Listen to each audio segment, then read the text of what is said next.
Welcome to Center for Social Dialogue. I think this is the 224th or 25th session of the Center for Social Dialogue. చాలా సక్సెస్ఫుల్గా 225 sessions దాకా మనము conduct చేసుకోగలిగాము. అయితే ఇవాళ కుల నిర్మూలన సంఘం తరఫున కూడా చాలా మంది జాయిన్ అయ్యారు కాబట్టి ఒక్కసారి సెంటర్ ఫర్ సోషల్ డైలాగ్ గురించినటువంటి ఒక బ్రీఫ్ 1.5 minute 2 minutes ఇంట్రొడక్షన్ ఇస్తాను. సెంటర్ ఫర్ సోషల్ డైలాగ్ అనేది ఒక ఓపెన్ ప్లాట్ఫామ్ అండి. ఇక్కడ రైట్ టు లెఫ్ట్ ఏదైనా మాట్లాడుకోవచ్చు, సాహిత్యం మాట్లాడుకోవచ్చు, రాజకీయాలు మాట్లాడుకోవచ్చు, న్యాయశాస్త్రం మాట్లాడుకోవచ్చు, సొసైటీకి సంబంధించిన అనేక విషయాలు ఏవైనా సరే మాట్లాడుకోవచ్చు, ఏ రిస్ట్రిక్షన్ లేదు.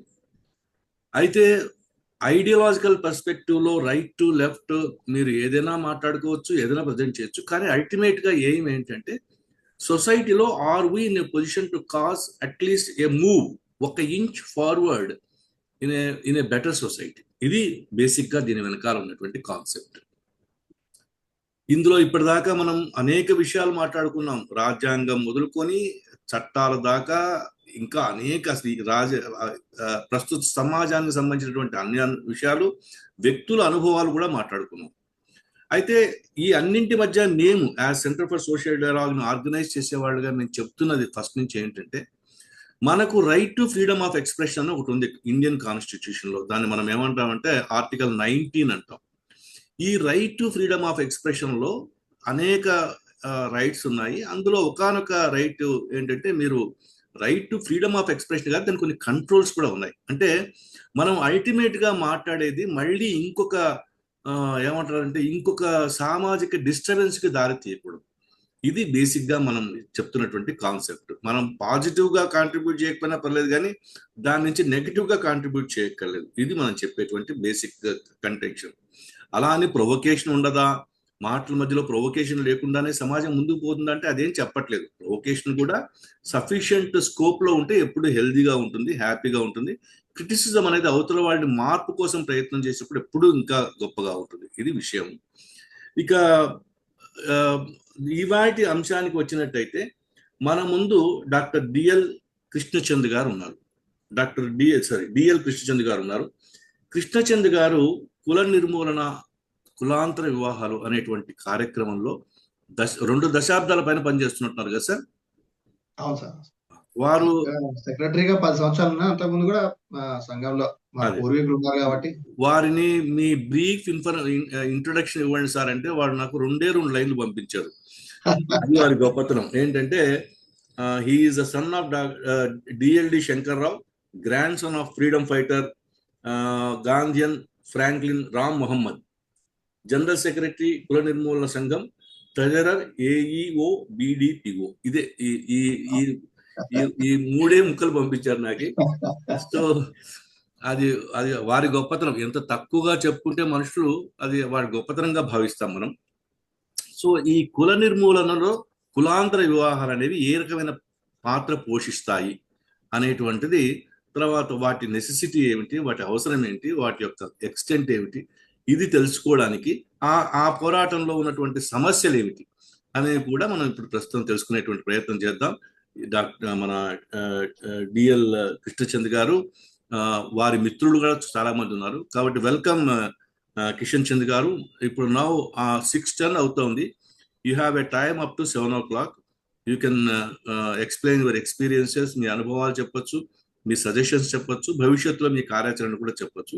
Welcome. Now the floor is over to you, please. Thank you sir. Thank you very much. నాది మీరు అంటున్నాడు 7 గంటల దాకా సాగకపోవచ్చు.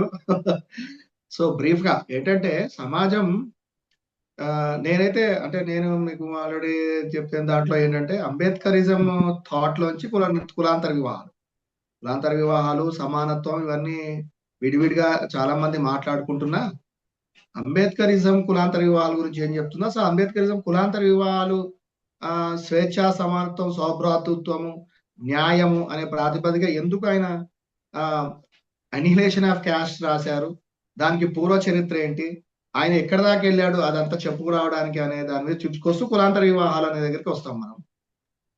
అంబేద్కర్ గారు ఇప్పుడు మనం జనరల్ గా మాట్లాడుకుంటాం, రాజ్యాంగం మొత్తం తెలియాల్సిన అవసరం లేదు, రాజ్యాంగాన్ని ప్రియాంబుల్ వ్యవస్థీకరిస్తారు, ప్రియాంబుల్ చదివితే రాజ్యాంగం దాదాపుగా ఒక లైన్ లో అర్థమవుతుంది. అట్లాగే అంబేద్కర్ గారు ఏదైతే చెప్పదలుచుకున్నారో ఆయన సిద్ధాంతాన్ని, అది ప్రియాంబుల్ లాగా ఎన్యులేషన్ ఆఫ్ క్యాస్ట్ తెలియజేస్తుంది. అందులో కొన్ని అంశాల వారిగా చెప్పుకుంటూ వచ్చారు ఆయన. సో ఆయన ఒరిజినల్ గా మాట్లాడుతూ దాని చరిత్ర అంతా రాస్తూ 1935 లో ఎన్యులేషన్ ఆఫ్ క్యాస్ట్ రాశారు. అది ఒక సిద్ధాంతం కింద రాశారు. సో దాంట్లో కూడా మళ్ళా కొన్ని మిగిలిపోయి ఉంటాయి. అది మొత్తం మిగతా చాప్టర్స్ అంతా అంబేద్కర్ గారి సిద్ధాంతం చదివితేనే అర్థమవుతుంది అసలు యాక్చువల్గా ఏమవుతుంది అని. అసలు కులాంతర వివాహాలు ఎందుకు అవసరము ఈ సమాజానికి అనే దగ్గర వెళ్ళాలంటే అది పూర్వం వెళ్ళాలి. అది అసమానంగా ఉన్నది సమాజం అనే దగ్గర కులాంతర వివాహాలు లేక మతాంతర వివాహాలు ఈ సమాజంలో ఉన్న బ్యారియర్స్ ని తగ్గిస్తాయి. అంటే ఎక్కడైతే సమాజాన్ని కలిసికట్టుగా స్వేచ్ఛగా మంచిగా సౌభ్రాతృత్వంతో ముందుకు సాగాలనే ఇవి బ్యారియర్స్ అంటాడు ఆయన. బ్యారియర్స్ అంటే ఒక గుంపులుగా సమూహాలుగా సమాజం విడిపోయింది అని చెప్పడానికి ఈయన మాట్లాడతారు. ఈ కులాంతర వివాహాలు అనే దానికి తీసుకొస్తాడు. అసలు ఒరిజినల్ గా నిజంగా కూడా సమాజం అట్లా ఉన్నదా, ఒరిజినల్ గా ఎప్పటి నుంచి కూడా ఫస్ట్ నుంచి అలాగే ఉన్నదా, అసలు ఈ కులం అనేది దేని మీద బేస్ అయి ఉన్నది, దాన్ని వారు చెబుతూ ఏమేమి చెప్పుకొచ్చారు అనే దానికి చరిత్రలో వెనక్కి వెళ్లాల్సి వస్తుంది. అంటే ఎక్కడి దాకా వెళ్ళాడంటే అంబేద్కర్ గారు ఋగ్వేదం దాకా వెళ్ళారు. ఋగ్వేదాన్ని కూడా ప్రతిపాదిస్తూ అక్కడ ఋగ్వేదం అంటే ఆయన ఋకులు అక్కడ ఋగ్వేదంలో ఏం మాట్లాడారు అనేది చదవలే ఆయన. అక్కడ ఉన్న సమాజం అంటే ఋగ్వేద కాలం నాటి సమాజం ఎలా ఉన్నది, అది రాను రాను రాను రాను పరిణామ క్రమం చెందుతూ ఏ దశకి చేరి ఎక్కడ ఆగిపోయింది, ఆ ఆగిపోవడం అనేది ఎన్ని దుష్పరిణామాలకు దారితీసింది అనేది వివిడిగా చెప్పుకుంటూ వస్తాడే. సో ఆయన ఋగ్వేద కాలం నాటి సమాజం ఎలా ఉందో అనేది ఒక చాప్టర్ లో రాశారు. అది ఎన్యులేషన్ ఆఫ్ క్యాస్ట్ లో కనపడదు మనకి. ఆయన మిగతా చాప్టర్స్ చాలా ఉన్నాయి, చాలా హిస్టరీ ఉంటుంది ఆయనది, ఆ హిస్టరీలో కనపడుతుంది మనకి. ఆయన ఏమంటాడంటే ఆయన లెక్క ప్రకారము, లేదా హిస్టారియన్స్ డిడి కోశాంబి లేదా ఇతర ఆర్ఎస్ శర్మ లాంటి వాళ్ళు చాలా మంది హిస్టారియన్స్ కూడా ఉన్నారు. వాళ్ళ చరిత్రలో కూడా వెనక్కి వెళ్తే ఏముంది అక్కడ సమాజంలో, ఎట్లా ఉంది సమాజ నిర్మాణము, అసలు ఆ నిర్మాణం దశ ఏమిటి అనే దానికి మనకి అక్కడక్కడ కనపడతాయి. అది అంబేద్కర్ గారు కూడా కోట్ చేస్తారు.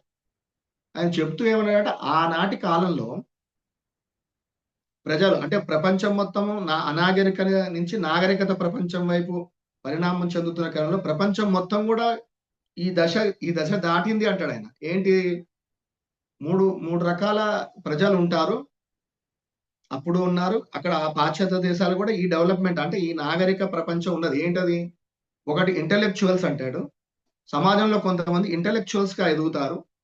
2 వారియర్స్ గా ఎదుగుతారు.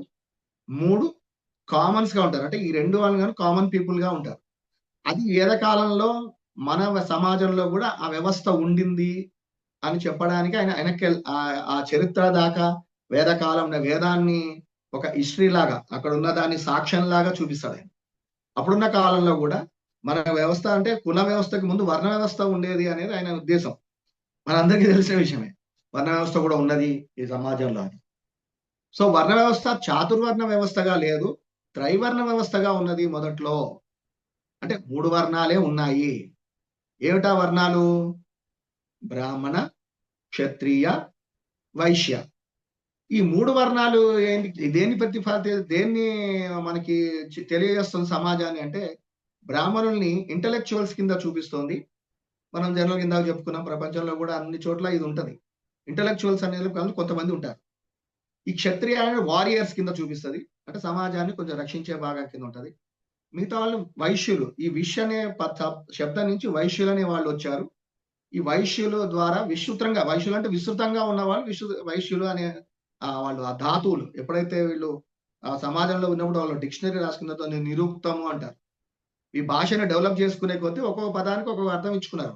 నిరూక్తంలో కనపడుతుంది ఈ వైశ్యులు అంటే ఏంటిది, క్షత్రియులు అంటే ఏంటిది, బ్రాహ్మణులు అంటే ఏంటిది, ఆ వ్యవస్థ గురించి కూడా చర్చిస్తాడు ఆయన. తన హిస్టరీలో చెప్పుకుంటూ వస్తాడు. ఈ మూడు కలిసిన సమాజం నుంచి 4వ వర్ణం ఏర్పడింది, దాని శూద్ర వర్ణము. ఇక అట్లా చెప్పుకుంటూ అసలు ఎక్కడి దాకా చేరింది అన్నాడు. ఇప్పుడు చాలా మంది మాట్లాడుతున్నట్టు ఈ బ్రాహ్మణులు, ఆర్యులు అనే వాళ్ళు బయట నుంచి వచ్చారు, ఇక్కడ దౌర్జన్యం చేసి ఆ వ్యవస్థను రుద్దారు అనే దాన్ని అంబేద్కర్ ఎందుకో తిరస్కరిస్తాడు. అంటే ఎందుకు తిరస్కరిస్తాడు? బయట నుంచి రావడాన్ని తిరస్కరించాడు. బయట నుంచి జనాలు వచ్చారని. కానీ వచ్చి రావడమే వాళ్ళు దాని వాళ్ళ సంస్కృతిని, వాళ్ళ సాంప్రదాయాన్ని తీసుకొచ్చి ఇక్కడ రుద్దేసి అది చేశారనే దాన్ని ఆయన తిరస్కరిస్తాడు. దానికి వేదమే సాక్ష్యం కింద చూపిస్తాడు ఆయన. వేదాల్లోనే సాక్ష్యం కింద చూపిస్తాడు. వేదంలో ఉన్న సాక్ష్యం కింద చూపిస్తాడు. వేదాల్లో చాలా శ్లోకాలు కోటేస్తాడు. ఇప్పుడు నేను అవన్నీ చదవడం చాలా పెద్దగా అయిపోతుంది. చూపిస్తూ ఏమన్నాడంటే, అప్పుడున్న వ్యవస్థ అట్లా ఉన్నది, త్రైవర్ణ వ్యవస్థ కిందనే ఆర్య విజయ సిద్ధాంతాన్ని ఆయన తిరస్కరించాడు. అందుకని ఆర్యులు విజయం సాధించారు, ఇక్కడ వ్యవస్థను రుద్దారు అని చెప్పడానికి. ఆయన లెక్క ఏంటిది? ఆయన చెప్తున్న మనకి అర్థమయ్యేది ఏంటంటే, అప్పుడున్న వ్యవస్థ అది హిస్టరీలో కూడా కనపడుతుంది. మనకి డిడి కోశాంబి లాంటి చరిత్రకారులు చెప్పిన హిస్టరీలో కనపడుతుంది. ఆ త్రైవర్ణం ఏంటి బేస్ అయి ఉన్నది, ఆ సమాజంలో వాళ్ళ ఎట్లా బ్రాహ్మణులు అనే వాళ్ళు ఎట్లా డిసైడ్ చేయబడ్డారు అంటాడు. ఈ అంటే వర్ణ అనే ధాతువు గురించి కొంత చర్చ చేశాడు ఆయన. ఈ వర్ణం అంటే ఏంటిది అని. అసలు వర్ణ అంటే ఏంటిది? నిరుక్తం ప్రకారం వర్ణ అంటే ఎంపిక. వర్ణము అంటే కలర్ అనేది కూడా చాలా అర్థాలు ఉంటాయి. రంగు అనే అర్థం కూడా ఉంటుంది వర్ణము అంటే. కానీ నిరుక్తము అంటే భాష ఉత్పత్తి అర్థాలు అంటారు వీటిని. భాష డెవలప్ అవుతున్నప్పుడు ఈ ఉత్పత్తి అర్థాలు అనేవి కొన్ని ఉంటాయి. ఆ భాష ఉత్పత్తి అనేప్పుడు దాని అర్థం ఏ కింద తీసుకున్నారు అనేది నిరుక్తం అనేది అది వేదాల గురించి మాత్రమే చెప్తుంది. వేదాల యొక్క అర్థాలను చెప్పేది నిరుక్త గ్రంథం, డిక్షనరీ. తర్వాత సాంస్క్రిట్ లో అని చెప్పేది ఈ అమరకోశం. సాంస్క్రిట్ భాష డెవలప్ అయిన తర్వాత. సో నిరుక్తం ప్రకారం వర్ణ అనేది ఎంపిక. ఆ ఎంపిక ద్వారానే సమాజంలో ఉన్న 5 తెగలు కలిశాయి ఇక్కడ. వాళ్ళ డెవలప్మెంట్ కోసము ఒక దగ్గర అంటే సింధు నహ్య పరివాహక ప్రాంతాల్లో కొన్ని తెగలు చేరి సామూహికంగా జీవించడానికి ఒక ఒప్పందంలో భాగంగా కలిశాయి. ఈ కలిసిన దానికి వాళ్ళు కామన్ అంటే తెగకు ఒక లాంగ్వేజ్ ఉంటది. ఈ 5 తెగలు కలిపిన కామన్ లాంగ్వేజ్ ని ఆర్యన్ భాష అన్నారు, వీళ్ళని ఆర్యులు అన్నారు అనేది ఒక చరిత్రలో ఒక భాగం ఇది. అది చెప్పుకుంటూ రావడంలో అట్లా చెప్పుకొస్తారు. ఈ ఆర్య భాష డెవలప్ అవుతూ త్రివర్ణం కాస్త చాతుర్వర్ణం అనేది. అందుకు కారణం ఏంటంటే దానికి చాలా గొడవలు ఉన్నాయని చెప్తాడు. ఎందుకు చాతుర్వర్ణం కింద మార్చారు? త్రైవర్ణం చక్కగా సాగుతున్న వారిని త్రైవర్ణం చాతుర్వర్ణానికి ఎందుకు తీసుకొచ్చారు అంటే 4వ వర్ణాన్ని సమాజంలోకి ఎందుకు చొప్పించారు అనేదానికి చాలా విస్తృతమైన చర్చ అది. టూకీగా చెప్పుకోవాలంటే ఆధిపత్య పోరు అని ఉంటది. ఏ సమాజంలో ఉంటది? ఇప్పుడున్న సమాజంలో కూడా ఆధిపత్య పోరు ఉంటది వర్గాల మధ్య. బ్రాహ్మణ క్షత్రియ మధ్యలో ఆధిపత్య పోరు వల్ల ఈ 4వ వర్గం ఏర్పడ్డది అనేది ఒక పాయింట్. ఆ వర్గంలో 4వ వర్ణం వచ్చింది. ఈ 3 నుంచి 4 మారడానికి కూడా ఏమి పెద్ద సమాజంలో ఎక్కువ అతలాకుతలం చేయలే. అప్పటి సమాజంలో భూతాలున్నా ఏంటంటే మూర్ఖత్వాలున్నా ఈ సమాజము దేవుడి పట్ల ఒకవైపు వేదాలలో అది రాసుకొచ్చిన తర్వాత ఉపనిషత్తులు రాసుకొచ్చిన సమాజం అంటే భక్తిభావం వైపు ఒకవైపు సాగుతున్న సమాజం అనేది ఈ త్రైవర్ణం 4 చాతుర్వర్ణ వ్యవస్థలో ఎక్కువ ఇబ్బంది పడలేదు. ఎందుకంటే సమాజం మొత్తం కలిసి ఉన్నది అనేది ఉద్దేశం. సమాజం మొత్తం ఒక థాట్ మీద ఉన్నది, ఒక భావనతో ఉన్నది. దాన్ని నమ్మే వాళ్ళు ఉంటారు, నమ్మని వాళ్ళు ఉంటారు. ఇప్పుడు మన సమాజంలో ఎట్లయితే కమ్యూనిస్టులు, సోషలిస్టులు, భక్తి భావన రాడికల్స్ అంటే సమాజంలో విపరీతమైన భక్తి తత్వం కలిపి ఉన్మాదంలో ఉంటారు. అట్లాంటి సమాజంలో అప్పుడు కూడా ఉన్నారు, దాన్ని వ్యతిరేకించే వాళ్ళు కూడా ఉన్నారు. ఈ సమానం ఆ బ్యాలెన్సింగ్ గా నడుస్తున్న సమాజంలో ఒకే ఒక చోట ఈయన అంబేద్కర్ గారు చెప్పేది అంటే చెప్పుకొస్తున్న దాంట్లో ఏం చెప్తారంటే ఒకే ఒక చోట బ్రాహ్మణుడు అనే గ్రూపు అంటే సమాజంలోంచే బ్రాహ్మణుల కింద మారుతారు. అంటే ఇప్పట్లో పోటీ పరీక్షల్లో ఎట్లయితే మనం ఒక ఎగ్జామ్ రాసిన ఐఏఎస్ ఆఫీసర్ అవుతాం, ఐఏఎస్ ఆఫీసర్ పాస్ అయ్యామని ఐఏఎస్ ఆఫీసర్ అంటాం. ఒక ఎగ్జామ్ రాసి డాక్టర్ అయితే డాక్టర్ అంటాం ఈ రోజుల్లో. ఆ రోజుల్లో కూడా పోటీ పరీక్షల ద్వారానే ఈ బ్రాహ్మణులని గాని ఈ క్షత్రియులని గాని ఈ సప్త ఋషులు అనే మండలం ఉన్నది. ఆ మండలం మనువు అనే ఒకతను ఉన్నాడు. అంటే ఈ మనువు కాదని, మనువులు చాలా మంది ఉంటారు. స్టార్టింగ్ ఒక మనువు పేరు చెప్పారు వాళ్ళు. ఆ మనువు గాని వీళ్ళంతా రాసుకొచ్చారు. ఆ, అంటే వాళ్ళు తయారు చేస్తారు ఎవరు బ్రాహ్మణులుగా ఉండాలి సమాజంలో, ఎవరు అంటే పరీక్షల ద్వారా. ఈ పరీక్షలు అనే క్రమంలో ఏమైంది, సమాజము నాగరికంగా ఎదిగింది, సైంటిఫిక్ గా ఎదిగింది. సైంటిఫిక్ గా ఎదగడం అంటే అప్పుడున్న అనాగరికం నుంచి బరిసెలు బల్లాలు తయారు చేసుకోవడము, రథాలు తయారు చేసుకోవడము, బాణాలు తయారు చేసుకోవడం అనే ఒక టెక్నాలజీ పెరిగింది. పెరిగిన తర్వాత ఒకవైపు ఏమో ఈ దైవభావము, మూర్ఖత్వం కూడా ఒకవైపు పెరుగుతుంటది సమాజంలో. ఆ ఈ రెండింటిని బ్యాలెన్స్ చేసుకుంటూ సమాజం మటుకు బాగానే ఉన్నది, అంటే అప్పటి వరకు బాగానే ఉన్నారు జనాలు అని అని చెప్పుకొస్తూ ఒకే ఒక చోట ప్రాబ్లం ఏమొచ్చింది అంటే, ఈ బ్రాహ్మణులకి ఒక ప్రాబ్లం వచ్చింది అంటాడు ఆయన. ఏంటా ప్రాబ్లం? బ్రాహ్మణులకి వచ్చిన ప్రాబ్లం ఏంటిది? పోటీ పరీక్షలను ఎదుర్కోవడం అనేది నుంచి వాళ్ళు మొత్తం తప్పుకోదలుచుకున్నారు పక్కకి. ఏమని డిక్లేర్ చేసుకున్నారు అంటే, ఆయన చెప్తాడు కూడా, సమాజం పైన కుల వ్యవస్థ రాత్రికి రాత్రి ఏర్పడిందా, ఈ కుల వ్యవస్థ రాత్రికి రాత్రి ఉద్దేశారా అంటే కాదు అంటాడు. దాదాపు 500 సంవత్సరాలు పట్టింది వర్ణ వ్యవస్థ నుంచి. వర్ణ వ్యవస్థ ఫేజ్ 1, ఫేజ్ 2, ఫేజ్ 3 నుంచి వర్ణ వ్యవస్థ అంత్యదశ, కుల వ్యవస్థ ప్రారంభము, కుల వ్యవస్థ స్థిరీకరణ కాబట్టి 500 సంవత్సరాలు పట్టింది. అంటే ఈ వేదకాలం ఏమో 1500 సంవత్సరాలు. ఆ అంత్యదశ, వర్ణ వ్యవస్థ అంత్యదశ అంటే తన చివరి దశ వచ్చేసి క్రీస్తు పూర్వం 5వ శతాబ్దం, అంటే ఇంచుమించుగా చెప్తారు. తర్వాత వర్ణ వ్యవస్థ నుంచి పూర్తి కుల వ్యవస్థగా మనువు సిద్ధాంతం రాశాడు. అంటే మనువు ఈ కుల వ్యవస్థను స్థిరీకరించాడు. అది క్రీస్తు శకం 3వ శతాబ్దం స్థిరీకరణ. అంటే 800 సంవత్సరాలు పట్టింది ఒక చట్టం తయారు చేయడానికి వాళ్ళకి. అంత అంత అంత క్రూయల్ చట్టాలు చేయడానికి అంత సంవత్సరం అంటే ఇదంతా ఒక చరిత్రలో పరిణామక్రమంగా జరిగింది అని చెప్పుకొస్తారు. ఇదంతా నేను చెప్పేది అంబేద్కర్ చరిత్ర చదివిన దృష్టిలో ఆయన ఏమేమి అంశాలు చెప్పుకొచ్చారు అనే దాని గురించి చెప్తున్నాను. సో ఆ క్రమంలో ఒక చోట ఏమంటారంటే, బ్రాహ్మణులకు ఒక ఇబ్బంది ఏర్పడింది. ఈ పోటీ పరీక్షలు అంటే పండిత పుత్రుడు పోటీ పరీక్ష కాకపోతే కిందకి దిగజారిపోవాలి, అంటే ఇంకో సెట్ ఆఫ్ దాంట్లోకి వెళ్ళాలి. అంటే మనకి ఇంటెలెక్చువల్ లో పాస్ అవ్వకపోతే ఐఏఎస్, కాకపోతే ఐపీఎస్ అవ్వాలి, లేదా కత్తి తిప్పడాలు ఒక టూల్స్ అండి. ఇది కాకపోతే కామన్స్ లోకి వెళ్ళాలి, అంటే వ్యవసాయము. అప్పట్లో త్రైవర్ణ వ్యవస్థలో వ్యవసాయము, పశుపాలన మాత్రమే ఈ సాధారణ జనాలు చేసే పనులు. ఒకటి వ్యవసాయం చేయాలా, 2 పశుపాలనే. ఇంకా మిగతా ఇంకా అప్పటికి ఇంకా ప్రారంభం అవుతున్నాయి ఒక్కొక్క సెక్షన్, అందులో వాళ్ళు చేయాల్సిందే. సో అట్లా చేస్తూ ఒక దశలో ఏంటంటే బ్రాహ్మణులు అనే ఒక సెక్షన్ సమాజం నుంచి విడిపోయింది అంటాడు ఆయన. విడిపోవడం ఏంటంటే వాళ్ళకు ఒక పెద్ద కూటమి కింద ఏర్పడేసరికి పెద్ద కూటమి వాళ్ళు ఒక నిర్ణయానికి వచ్చారు. ఏంటిది, ఈ పోటీ పరీక్షల్లో కనుక మా పిల్లలు ఫెయిల్ అవుతే వాళ్ళని క్షత్రియుడిగానో, వైశ్యుడిగానో, లేదా 4వ స్టేజ్ అంత్యదశ వచ్చిన స్టేజ్ కి శూద్రుడుగానో వెళ్ళాల్సి వస్తుంది. కాబట్టి మేమేం చేస్తామంటే ఇక నుంచి వాళ్ళ డోర్లు వాళ్ళు క్లోజ్ చేసుకున్నారు అంటాడు ఆయన. అంటే తలుపులు మూసుకున్నారు కొందరు అంటాడు. ఏంటా తలుపులు మూసుకోవడం? ఇక నుంచి మా ఏ పోటీ పరీక్షల్లో మేము పాల్గొనము, మా పిల్లలకి ఆ ఇంటెలెక్చువల్ ఏదో మేము చెప్పుకుంటాము, వాళ్ళు అలాగే ఉంటారు అని ఒక తలుపులు మూసుకున్నాడు అంటాడు. మరి తలుపులు మూసుకోవడం ద్వారా సమాజం మొత్తం అట్లా డివైడ్ అయిపోయిందా అంటే కాదు అంటాడు. వీళ్ళు మటుకే తలుపు మూసుకున్నారు, వేరే వాళ్ళు తలుపులు మూయలేదు. అంటే స్టేజ్ 1లో తలుపులు ముయ్యలేదు. ఎందుకు ముయ్యలేదు అంటే వాళ్ళు రావచ్చు అన్నాడు. అందుకే మీకు మహాభారతంలో కానీ అటువంటి కథల్లో హిస్టారియన్స్ లో మీరు అది పురాణాల కింద చదివిన దాని హిస్టరీ కింద కూడా దాన్ని గమనించవచ్చు. ఆ రోజు వాతావరణ రాజకీయాలు కనపడతాయి మనకి. మహాభారతంలో శూద్ర రాజులు కనపడతారు మనకి. అందుకని అంటే క్షత్రియులుగా రాజుల కింద కనపడతారు. వీళ్ళు మన ఋషులలో చాలా మంది మనకి వ్యాసుడు లాంటి వాళ్ళు, వ్యాసుడు తండ్రి పరాశరుడి కులాంతర వివాహం, వ్యాసుడు కొడుకు. మరి అప్పుడు వేమవాళ్ళ ఆయన కానీ పెద్ద ఋషి అయ్యాడు. అట్లాగే మన వ్యాసుడికి ఒక మన కామన్ గా దాసి ఉంటది ఆ రాజ్యంలో, పుడితే వాళ్ళ పిల్లడు విదురుడు అయ్యాడు. విదురుడు ఆ రాజ్యానికి మంత్రి అవుతాడు. సో అట్లా లేదు, తీసుకుంటారు వాళ్ళ నాలెడ్జ్ బట్టి పైకి తీసుకుంటారు వాళ్ళని. ఆ అట్మాస్ఫియర్ చరిత్రలో కూడా కనపడుతుంది అంటాడు ఆయన.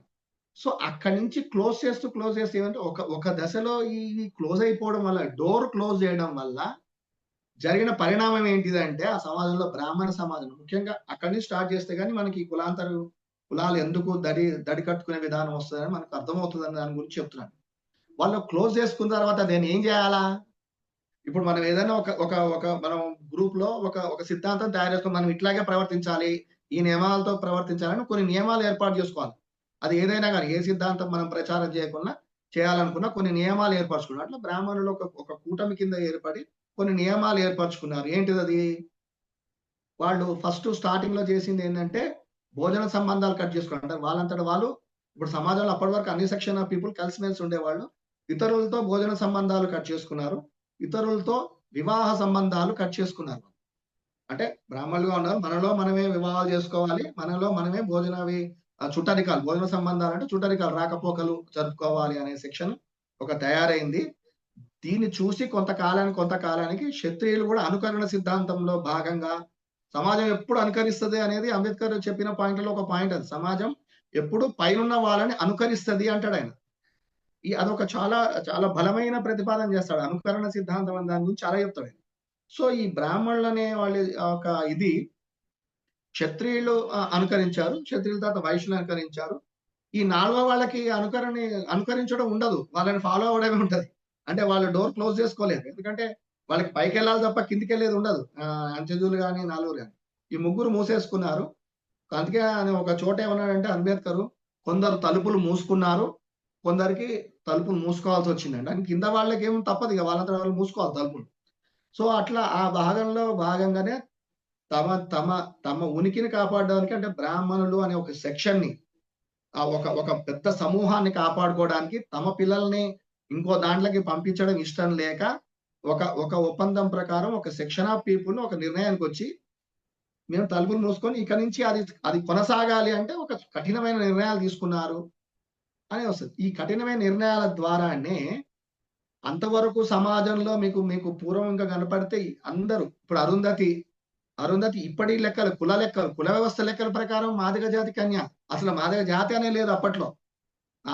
అరుంధతి వశిష్ఠుడిని వివాహం చేసుకున్న పీరియడ్ గురించి మాట్లాడితే మరి, కానీ ఆ మాదిగ జాతి కన్య కుల వ్యవస్థలో ప్రకారం లెక్క మరి అసలు ఆ రోజుల్లో వర్ణం తప్ప, వర్ణం నుంచి ఏ వర్ణంకైనా జ్ఞానం ప్రకారం డైరెక్ట్గా వెళ్ళిపోయేవాడు. వాళ్ళు సముద్ర జాలరి కొడుక, చేపలు పట్టేవాళ్ళ, గంగాపుత్రుడు భీష్ముడు అంటాడు. భీష్ముడు గంగాపుత్రుడు. మరి ఆయన చేపలు పట్టుకోవాలి కదా, ఆయన పెద్ద రాజు, కింగ్డమ్ కి రాజు ఎట్లా అయ్యాడు? సో లేదు, ఆ వర్ణ వ్యవస్థ టైంలో ఈ కుల వ్యవస్థ తాలూకు లేవు. తర్వాతి కాలంలో కుల వ్యవస్థ అనుకున్నాం కాబట్టి అరుంధతి ఎవరు అంటే వేమన అందుకే అన్నాడు, వేమన పద్యాల్లో కనపడదు, అరుంధతి ఎవరు అంటే మాదగ జాతి కన్య అని వస్తుంది. సో అరుంధతిని ఇప్పటి కాలం వరకు కూడా మనం చాలా చాలా పెద్ద ఇది కింద ట్రెడిషన్ లో పెళ్లి కాగానే ఫస్ట్ అరుంధతి మాతని మొక్కిస్తారు. సో అట్లా ఉన్నాయి ఆ వ్యవస్థ. అంటే ఈ వ్యవస్థ ఏమంటే అప్పుడుగాక కలిగోలుపదంగా ఉన్న సమాజము ఈ 1500 సంవత్సరాలు, నేను చెప్పేది ఎంత ఎంత మంచి సమాజం అనే దాని గురించా. సో సమాజంలో రుగ్మతలు ఉండవంటే ఏ సమాజంలో ఉంటాయి, కానీ ఓవరాల్ గా ఒక 51% 10,000 ఇంటలెక్చువల్స్ మంచి భావాలతో ఉన్న సమాజం అది. ఆ క్రీస్తు పూర్వం 1500 నుంచి 500 నుంచి ఇప్పుడు వచ్చేదాకా ఈ సమాజం కొంచెం పర్వాలేదు, హెచ్చు దగ్గులతోనో కింద మీదనో రాజ్యాంగంతో ఒక సమాజం కలుపుకుంటూ వచ్చింది. Sorry sir. సో అటువంటి సమాజము విడిపోవడం తని ఈ మిగతా వాళ్ళంతా అనుకరణలో భాగంగా, అందుకే సమాజం మీద కుల వ్యవస్థను రుద్దారు స్టార్టింగ్ లోనే, అంబేద్కర్ అంగీకరించాడు.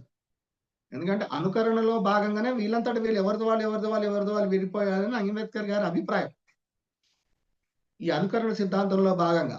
సో అప్పుడు బ్రాహ్మణులు విడిపోయారు, తర్వాత క్షత్రియులు గిరిగీసుకున్నారు. అంటే మా దాంట్లో మా పిల్లలే క్షత్రియులుగా ఉంటారు, వైశ్యులు మా పిల్లలే వైశ్యులుగా కొనసాగుతారు, శూద్రులు వాళ్ళ పిల్లలు అంటే వృత్తులు. అప్పటికి నేను చెప్పేది శూద్రులు అనే పాయింట్ వచ్చేసి వాళ్ళు డెవలప్ అయ్యేసరికి క్రీస్తు పూర్వం 5వ శతాబ్దం, అంటే బుద్ధుడు కంటే ముందు కార్యక్రమాలకి ఉన్న పీరియడ్. సో ఆ 4వ టర్మ్ ఉన్న జనాలు అంటే ఎవరెవరు అప్పటికి వృత్తులు పెరిగాయి. స్టార్టింగ్ లో వ్యవసాయము, పశుపాలన మాత్రమే ఉండేది. ఆ తర్వాత సమాజానికి అనుకూలంగా ఇప్పుడు చక్రం తయారు చేసే టెక్నాలజీ వచ్చింది, చక్రం తయారు చేసే ఒక సెక్షన్ ఆఫ్ పీపుల్ తీసుకోవడం వల్ల అవన్నీ శూద్ర వర్ణాల్లో 4వ భాగంలో ఉంచారు వాళ్ళందరికీ కూడా ఉంచారు. అందుకే మీకు శూద్రులు కూడా చాలా కాలం వరకు శూద్రులు కూడా క్షత్రియుల్లాగా వైశ్యుల్లాగా గౌరవప్రదంగానే ఉన్నవాళ్లే. సో ఇందులోంచి మిగిలిపోయిన ఎప్పుడైతే ఇది మొత్తంగా ఒక తారాస్థాయికి చేరిందో క్రీస్తు పూర్వం 5వ శతాబ్దంలో, ఇంకా అప్పటి నుంచి సమాజం మెల్లిమెల్లిగా డివేట్ అవడం వచ్చింది. అంటే ఆ సమాజంలో అంటే జనరల్ గా ఏంటంటే ఎవరైతే మేధావులు ఉంటారో వాళ్ళు సమాజాన్ని గనక సక్రమైన మార్గంలో నడిపించకపోతే వ్యవస్థ మొత్తం మెల్లిమెల్లిగా కుప్పకూలిపోతది అనే దానికి ఉదాహరణ అది. సో అట్లాగే వాళ్ళకి సంబంధించిన డీవియేషన్స్ సమాజం విడిపోతూ కుల వ్యవస్థకు మారింది. ఈ కుల వ్యవస్థ మారేసరికి వచ్చి కుల వ్యవస్థ మారిన మన నష్టం ఏంటి అంటే, కుల వ్యవస్థ మారిన తర్వాత నష్టం ఏంటంటే, ఇక ఆఖరికి వీళ్ళు ఎప్పుడెట్లా వాళ్ళ హక్కుల్ని నిలదొక్కోదలుచుకున్నారో బ్రాహ్మణులు, మేము మేధావులని అదే దాంట్లో ఉండదలుచుకున్నారు. ఎట్లయితే క్షత్రియులు, మేము క్షత్రియులమని అదే గుంపులో ఉండదలుచుకుంటే ఏమవుతుందంటే, ఈ కింద వాడిని కూడా చాతుర్వర్ణంలో 4వ వర్ణాన్ని కూడా రావడం ఆపేశారు. అది క్రీస్తు పూర్వం 5వ శతాబ్దం నాటికి 4వ వాళ్ళు రావడం, వాళ్ళు కూడా మెల్లిమెల్లిగా ఆగిపోయారు లాగిపోవడం. ఎందుకంటే ఎవరిది వాళ్ళే పని చేయాలా. అప్పుడు ఈ మనువు అనే సిద్ధాంతం, అంటే అంతకుముందు 500 సంవత్సరాలు చెప్పాను. రాత్రికి రాత్రి కుల వ్యవస్థ ఏర్పడిందంటే కాదు. క్రీస్తు పూర్వం 3వ శతాబ్దం నుంచి, క్రీస్తు పూర్వం 3 నుంచి క్రీస్తు శకం 2, 3 అంటే 500, 600 సంవత్సరాలు పట్టింది పూర్తి స్థిరీకరణ చేయడానికి. అది మనువు స్థిరీకరించాడు. మనువు తనంతట రాస్తే సమాజం ఒప్పుకోదండి. ఎవరైనా రాత్రికి రాచి ఇప్పట్లో ఏమైనా సుప్రీంకోర్టు ఒక రిజల్యూషన్ చేస్తే దేశం మొత్తం పాటిస్తుంది, లేదా పార్లమెంట్ లో చట్టం చేస్తే దేశం మొత్తం పాటిస్తుంది. అట్లా ఉండదు. అట్లా సమాజాన్ని ఒప్పించాలా. ఒక సిద్ధాంతాన్ని ఒప్పించాలి అంటే, ఒక మార్పుని తీసుకురావాలంటే తలలు దిగిపోతాయి. అట్లాంటి సమాజం ఉండేది అప్పట్లో. ఇప్పట్లోలా ఉండేది కాదు. కానీ వాళ్ళని కేటగారికల్ గా ఒప్పించాలి. ఒప్పించడానికి, ఈ కుల వ్యవస్థని స్థిరీకరించడానికి పురాణాలు అనే కొత్త భాగాన్ని ఇంట్రడ్యూస్ చేయబడ్డాయి. ఈ పురాణాలన్నీ క్రీస్తు పూర్వం 1వ శతాబ్దం 2 శతాబ్దం నుంచి క్రీస్తు శకం 3వ శతాబ్దంలో పురాణాలు రచించబడ్డాయి అని హిస్టారియన్స్ చెప్తున్నారు. అంబేద్కర్ గారు దాన్ని ఊటెక్కిస్తాడు. ఈ పురాణాలని ఆధారం చేసుకొని కుల వ్యవస్థని స్థిరీకరించడం ఇంకా ఏ మార్పు లేదు. మీరు అట్లెట్లా కుదురుతుంది, నేను పైకెళ్తాను, నేను చదువుకుంటాను, నేను పైకెళ్తాను అంటే ఒప్పుకోని విధంగా రాశారు అని చెప్తారు. ఈ పురాణాలు రాశారు. ఈ పురాణాలు రాశారంటే ఏ వ్యవస్థనైనా మీరు ఒప్పించాలంటే పగడ్బందీగా ఒప్పించాలి. మేము దౌర్జన్యం చేస్తాం, ఇక్కడ నుంచి రౌడీజం చేస్తాం, మీరు ఇక్కడ నుంచి గురుకులాల్లో రావద్దు అంటే కుదరదు. ఆ రోజుల్లో చంపుకునేవాళ్ళట. సో ఒప్పించాలి అంటే ఈ పురాణాలు దేవారాధన భాగంలో కింద పురాణాల ద్వారా చెప్పిస్తూ వచ్చారు. ఎవరు చెప్పిస్తూ వచ్చారు అంటే, బ్రాహ్మణుడు గొప్పవాడు, అతను దైవాంశ సంభూతుడు, అతను దేవుడు తర్వాత దేవుడు అంతటి వాడు. ఇట్లా ఆ పురాణాల్లో మనకు చాలా చోట్ల కనపడతాయి. ఈ పద్యం కూడా కనపడతాయి, ఈ శ్లోకం కూడా నాకు తెలిసి. ఏది? విశ్వం దైవాధీనం, దైవం మంత్రాధీనం, మంత్రం బ్రాహ్మణాధీనం, బ్రాహ్మణ మమ దేవత. ఇప్పటికి కూడా చాలా మంది ఎవరు బ్రాహ్మణులు అంటే వాళ్ళు చాలా పూజ్యులు అని చెప్పుకుంటారు సమాజంలో. కారణం ఏంటంటే వాళ్ళ ఆ స్థాయిలో ఉంచారు. సమాజం ఫస్ట్ నుంచి ఆ స్థాయిలో ఉంచింది వాళ్ళని. వాళ్ళు కూడా దాన్ని మెయింటైన్ చేస్తూ వచ్చారు. అది మంచిగా చెడా తర్వాత మాట్లాడుకుంటాం. అది ఆ తత్వాన్ని తీసుకొచ్చు రచనలు జరిగినాయి. ఈ రచనలు జరగడానికి ప్రజలంతా డివైడ్ అయినా కూడా ప్రాబ్లం లేదు. ఇప్పుడు 3 వర్ణాలు కాస్త 4 వర్ణాలు అయినాయి వర్ణ వ్యవస్థలో. అప్పుడు కూడా ఏం ప్రాబ్లం రాలేదు. ఎందుకంటే ఎవరు కావాలంటే, నేను చదువుకోవాలనుకుంటే, నేను నా తండ్రి బండి చక్రం తయారు చేసే వ్యక్తి అంటే నాకు ఇది ఇష్టం లేదు, నేను బాగుంది కత్తి తీస్తాను, నేను కూడా యుద్ధం కళ నాకు బాగా నచ్చింది, నాకు ఆ కాన్షియస్ అది మంచిగా ఉంది, నాకు నేర్చుకుంటా అంటే వెళ్ళే అవకాశం ఉంది. కానీ ఎప్పుడైతే కుల వ్యవస్థ ఏర్పడిందో, ఈ వ్యవస్థని బాగా పగడ్బందీగా రాశారు. అప్పటి నుంచి ఆ ఎంట్రీస్ లేవు, ఇంకా రిటర్న్ ఎంట్రీస్ ఉండవు. ఎవరిది వాళ్ళు అక్కడే ఉండాలి అనేది కుల వ్యవస్థ. ఈ కుల వ్యవస్థ నిలబడాలి అంటే ఆ బ్రాహ్మణుడు ఫస్ట్ చేసిన ఇదే వీళ్ళందరికీ రూల్ కింద మార్చారు. ఏంటి రూలు? ఎవరు పెళ్లి చేసుకోకూడదు. అంటే ఈ గుంపులో నేను కంసాలి అయితే కంసాలి వాళ్ళని పెళ్లి చేసుకోవచ్చు, కంసాలి వృత్తి చేసుకోవచ్చు. ఆ వృత్తిని వాళ్ళు నిబద్ధం చేసుకోవచ్చు, ఆ వృత్తిలో వాళ్ళు ఎదగచ్చు, అంతేవరకే. నాకు ఇంట్రెస్ట్ ఉందండి, నాకు ఇది బాగలేదు, నేను బండి చక్రం తయారు చేస్తాను, ఆ వృత్తి నేర్పండి అంటే ఆ వృత్తిని నేర్పచ్చారు. అది చట్టం. ఇది మనుస్మృతి చేసిన చట్టం. ఈ చట్టం వల్ల జరిగింది ఏంటి? కొందరిని గొప్పవాళ్ళుగా, ఆ తర్వాత మన కింద వాళ్ళు గొప్పవాళ్ళుగా, మళ్ళా 3వ వర్ణం గొప్పవాళ్ళుగా, ఆ తర్వాత 1, 2, 3, 4 ఎన్ని వృత్తులు పెరుగుకుంటూ పోతే ఇప్పుడు కాకతీయుల వరంగల్లోనే, మరి కాకతీయుల రాజ్యంలో కూడా రాసి ఉంటాయి. కాకతీయుల కాలం నాటికి, నాకు 1000 సంవత్సరాల క్రితం అనుకుంటా, 18 వృత్తులే ఉండేవి. అప్పుడు ఎన్ని ఉండాలి కులాలు? వృత్తికో కులం అనుకుంటే 18 కులాలే ఉండాలి. మళ్ళీ ఎట్లా 6000 కులాలు 3000 కులాలు అని చెప్పుకుంటున్నాము? ఈ పరంపర కొనసాగింది. వాళ్ళు దాన్ని మార్చడానికి ఇష్టపడలేదు. ఆ పైన వాడు ఒక చట్టం చేశారు. ఆ చట్టం ప్రకారం రాజ్యాలు నడిచినాయి. రాజులు కూడా దానికి అంగీకరించారు. వాళ్ళ జోలికి వెళ్ళలేదు. వీళ్ళు ఏదో రాజ్యాలు చేసుకుంటూ పోయారు, ఆ చట్టాలని అదే చట్టాలని అమలు చేస్తూ పోయారు.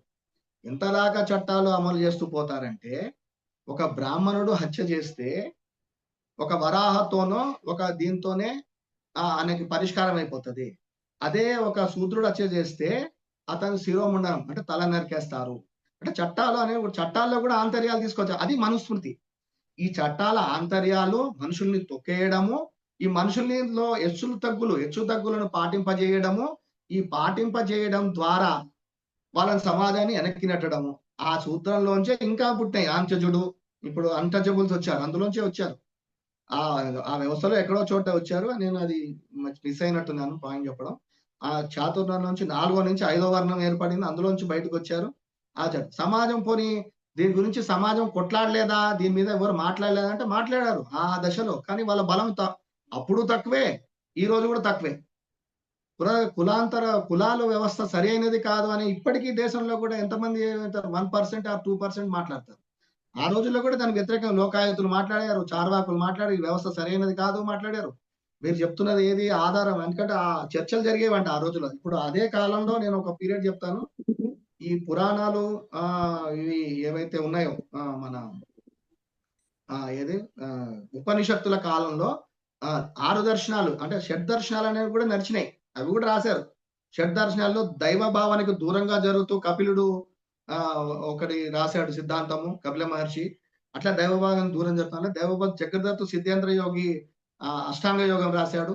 సో అట్లాంటివి కూడా ఉంటాయి సమాజంలో. సమాజంలో చాలా వ్యాస్టిక్ గా ఏవో సిద్ధాంతాలు ప్రతిపాదిస్తుంటారు, మనుషులు మాట్లాడుకుంటుంటారు, చేస్తుంటారు. దాన్ని అదే సిద్ధాంతాలతో లోకాయుతులు ఎదిరించారు. పంచభూతాలు పరంగా వ్యవస్థ ఉన్నది అనేదానికి లోకాయుతులు లాంటి వాళ్ళు, చార్వాకులు లేదు చతుర్భూతంతో ఉన్నదని వాళ్ళు కూడా ఫిజికల్ గా దాన్ని ఎదుర్కొన్న వాళ్ళు కూడా ఉన్నారు.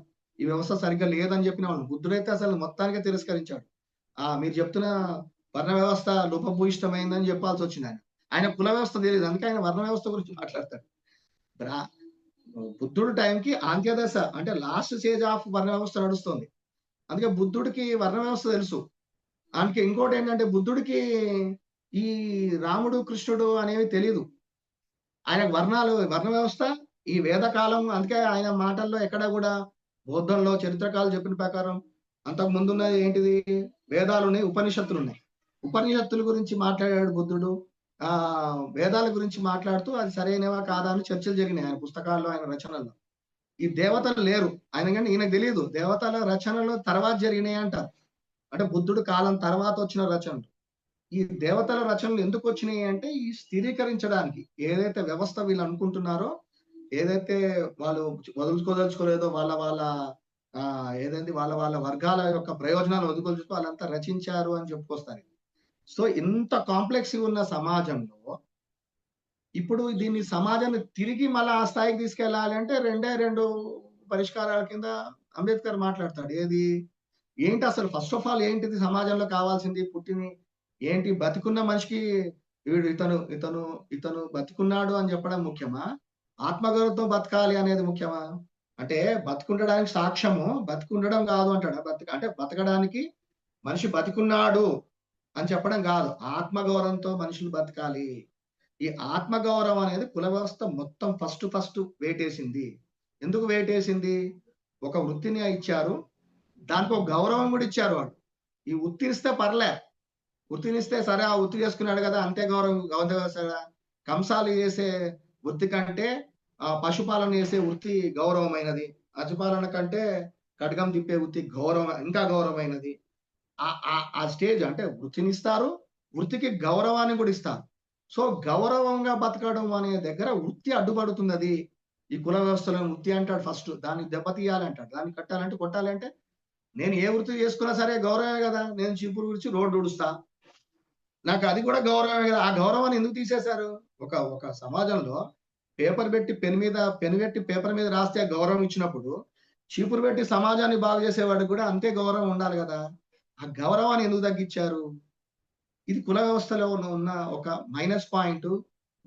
దానికోసం కుల వ్యవస్థ రద్దు కోరుతాడు ఆయన. అట్లాగే నా ఆశ ఉంటది, నాకు ఆశయాలు ఉంటాయి, నాకు కూడా చదువుకోవాలని ఉంటది, నాకు కూడా ఎదగాలని ఉంటది. ఎదగడానికి వ్యవస్థ అడ్డుపడింది అంటే చట్టాలు చేసింది. ఏమని చట్టం చేసింది?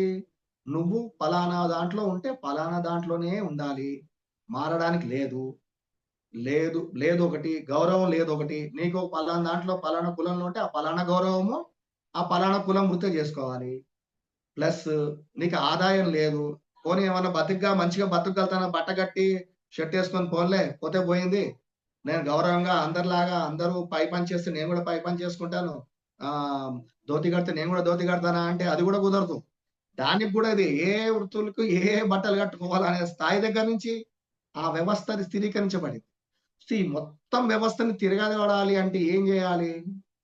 అందుకే ఏమంటాడంటే అంబేద్కర్, ఎక్కడైతే బ్రేక్ పడిందో, ఫస్ట్ బ్రేక్ ఎక్కడ పడింది? ఒక ఒక వ్యవస్థ బ్రేక్ ఎక్కడ పడిందంటే భోజన సంబంధాలు, వివాహ సంబంధాల దాకానే ఫస్ట్ బ్యారియర్ పడ్డది. ఆ ఫస్ట్ బ్యారియర్ ని అధిగమించడానికి ఇది తిరిగి ప్రారంభం అవ్వాలంటాడు. అందుకే ఆయన అనిలేషన్ ఆఫ్ క్యాస్ట్ లో ఐ అగ్రీడ్ అంటాడు. అంతకుముందు చాలా మంది చెప్తున్న, ఎవరైతే చెప్తున్న కులాంతర వివాహాలు, కులాంతర భోజనాలు, అంటే మనం సమిష్టి భోజనాలు చేసుకుంటాం కదా. సో ఈ భోజనాలు అంటే ఇంటర్ డైనింగ్, ఇంటర్ క్యాస్ట్ అనేది ఒక బ్రేక్ త్రూ అంటాడు దాన్ని. ఒక బ్రేక్ త్రూ అంటే ఒక బ్రేక్ త్రూనే అంటాడు. మళ్ళీ అది పర్మనెంట్ సొల్యూషన్ కాదంటాడు ఆయన. అది ఒక బ్రేక్ త్రూ. కులాంతర వివాహాలు పునరుద్ధరించాలి సమాజంలో. కులాంతర వివాహాలు చేసుకోవడం మంచిది, కులాంతర ఎంటర్టైనింగ్ చేసుకోవడం మంచిది, మనుషులు కలవడం అనేది సమాజం మొత్తము, ఈ సమాజం అంటే భారతదేశం, మనం ఇదంతా భారతదేశం అనుకుంటే ఈ భారతదేశం మొత్తం భారతీయులు అనే, మేమంతా భారతీయులను గర్వంగా చెప్పుకోవడానికి కులం అడ్డుపడుతుంది. కాబట్టి కులాంతర వివాహాల ద్వారా బ్యారియర్స్ తగ్గిస్తూ రావచ్చు అనేది ఒక సిద్ధాంతం. కానీ అది అల్టిమేటా, అది ఫైనలా అంటే కాదంటాడు ఆయన.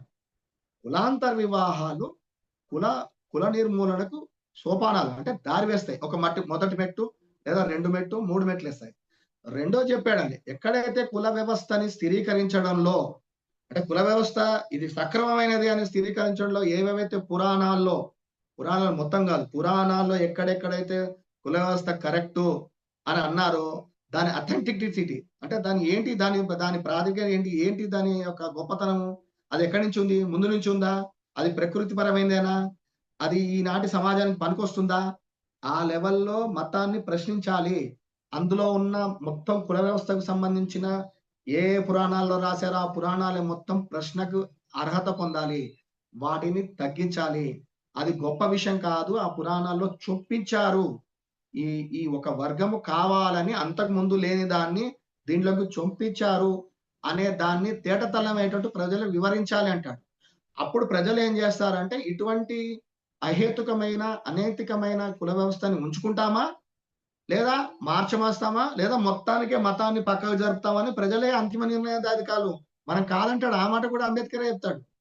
ప్రజలే అంతిమ నిర్ణేతలు, వాళ్ళకి చెప్పడమే మన పని. అయ్యా ఈ వ్యవస్థ బాగలేదు, ఈ వ్యవస్థలో ఉంటే వ్యవస్థ బాగుపడుతుంది, మనమంతా ఐకమత్యంగా ఉంటాము, దేశం అభివృద్ధి చెందుతుంది, ఇవన్నిటికీ అడ్డుపడుతున్నది కాబట్టి దీని వివరించుకు చెప్పుకోవాలంటాడు ఆయన.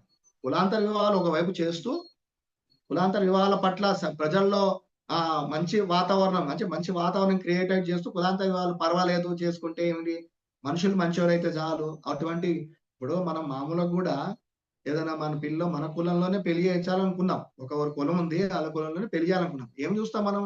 ఆ కులం ఆస్పెక్ట్, ఎందుకంటే సేమ్ కులంలో చూస్తాం కాబట్టి మిగతా కులం మన కులం అనగానే పిల్లని ఇచ్చేయము. వాళ్ళు మంచివాళ్ళ కాదా, వాళ్ళ స్థితిగతులు మంచివాళ్ళ కాదా, వాళ్ళ గుణగానాలు మంచివా కాదో చూస్తే మన పిల్లల్ని ఇస్తాం.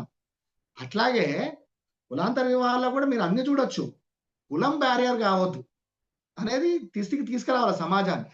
కులం అనేది అడ్డు కూడా కాకూడదు. అందువల్ల కులాంతర వివాహాలు చేసుకుంటూ పోతే సమాజం ఒక 50%, అంటే విస్తృత స్థాయిలో సమాజంలో కనుక కులాంతర వివాహాలు పటాపటా బాగా జరుగుతుంటే, లక్షల్లో జరిగిపోతుంటే, ఆ కులం తక్కువ బ్యారియర్ సగానికి పడిపోతుంది. కానీ మిగతా సగం కూడా తీసేయాలంటాడు. ఏంటి ఆ తీసాము? మన మస్తిష్కాల్లో ఏమని ఉందంటే, కులం అనేది ఋషులు ప్రతిపాదించారు, దైవాంత సంభూతులు ప్రతిపాదించారు, ఇది దైవ ప్రతిపాదన. ఎందుకంటే ఎడ్యుకేషన్ లేదు మన దేశంలో. సాధారణ జనం గురించి చెప్తున్నారు. వీళ్ళంతా అయ్యో మా పూర్వీకులు అంతా, మా వంశ వృక్షం ఇది, సో మా కుల వృక్షం ఇది, మేము ఇందులోనే ఉంటాము అనే ఇప్పటికీ ఉన్నారు జనాలు. వీళ్ళే కాదు, చాలా మంది అంటే అగ్ర కులాల వాళ్ళే ఉన్నారు కాదు, నిమ్న కులాల్లో కూడా తన చాటి కులంలో కూడా పిల్లని ఇచ్చిపుచ్చుకోవడానికి ఇష్టం లేదు ఎవరికి. ఎందుకంటే కుల వ్యవస్థ అంత పగడ్బందీగా నమ్ముతున్నారు. సో దేన్ని బేస్ చేసుకొని నమ్ముతున్నారు వీళ్ళు? ఈ పురాణాలను బేస్ చేసుకొని నమ్ముతున్నారు. సో ఆ పురాణాల్లో అయ్యా బాబు అది పురాణాలు ఎప్పుడు రాశారు, ఏ శతాబ్దం రాశారు, ఎందులో రాశారు, దాని ప్రాతిపదిక ఏంటిది, అసలు ఏ శతాబ్దంలో ఏమున్నది, ఇవన్నీ ప్రజలకు వివరిస్తూ పోతూ ఉండాలనేది అంబేద్కర్ ఇది చెప్పుకొస్తాడు పక్కకి. ఆఖరికి ఏం చెప్తాడంటే, ఈ యొక్క ఎక్కడైతే పురాణాల్లో ఈ కుల వ్యవస్థ గురించి రాశారో దాని అంతటిని ప్రజల ముందు పెట్టాలా. ఏ ఏ కార్యక్రమం రాశారు, ఎక్కడెక్కడ ఏ తప్పులు చేశారు, ఆ తప్పుల్ని ఎందుకు చేశారు, దాని బ్యారియర్స్ ని అంటే క్రాక్ చేయాలి, ఆ గోడల్ని బద్దలు కొట్టాలి. కులాంతర వివాహాలు విస్తృతంగా చేసుకుంటూ పోవాలి. కులాంతర వివాహాలు ఏకైక మార్గం అని ఆయన అనలే, అది ఒక మంచి మార్గం అన్నాడు.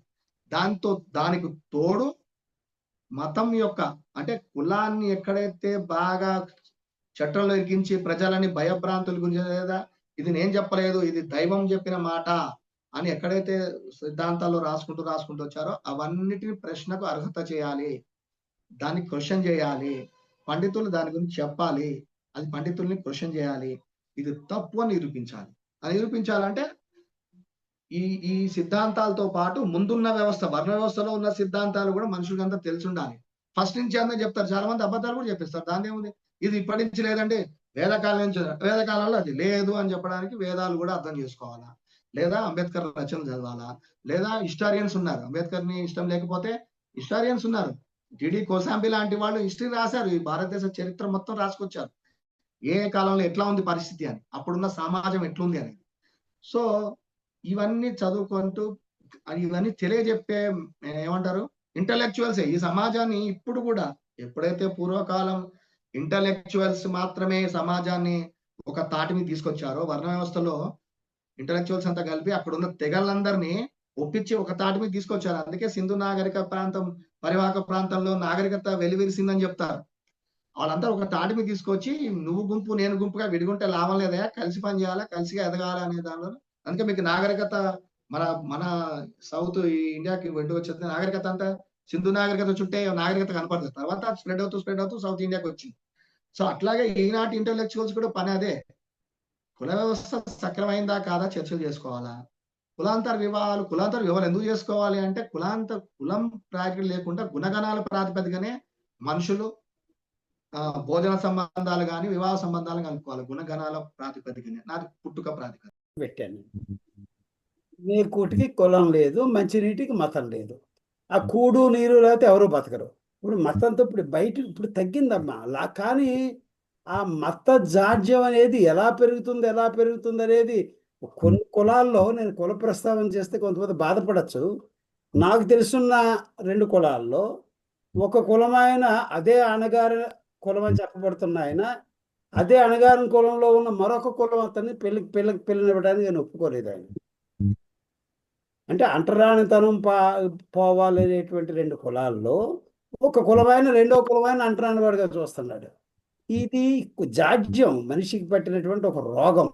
ఈ రోగానికి ఏ రకమైన మందు లేదండి. కాబట్టి నా యొక్క సలహాను నేను అనలేను, కానీ నేను నా ఫిలసాఫికల్ అంటే ఆదిశంకరాచార్య దగ్గర నుంచి సర్వేపల్లి రాధాకృష్ణ దాకా ఉన్నటువంటి ఫిలాసఫీలో ఉన్న సారం మీద నేను రీసెర్చ్ చేశాను.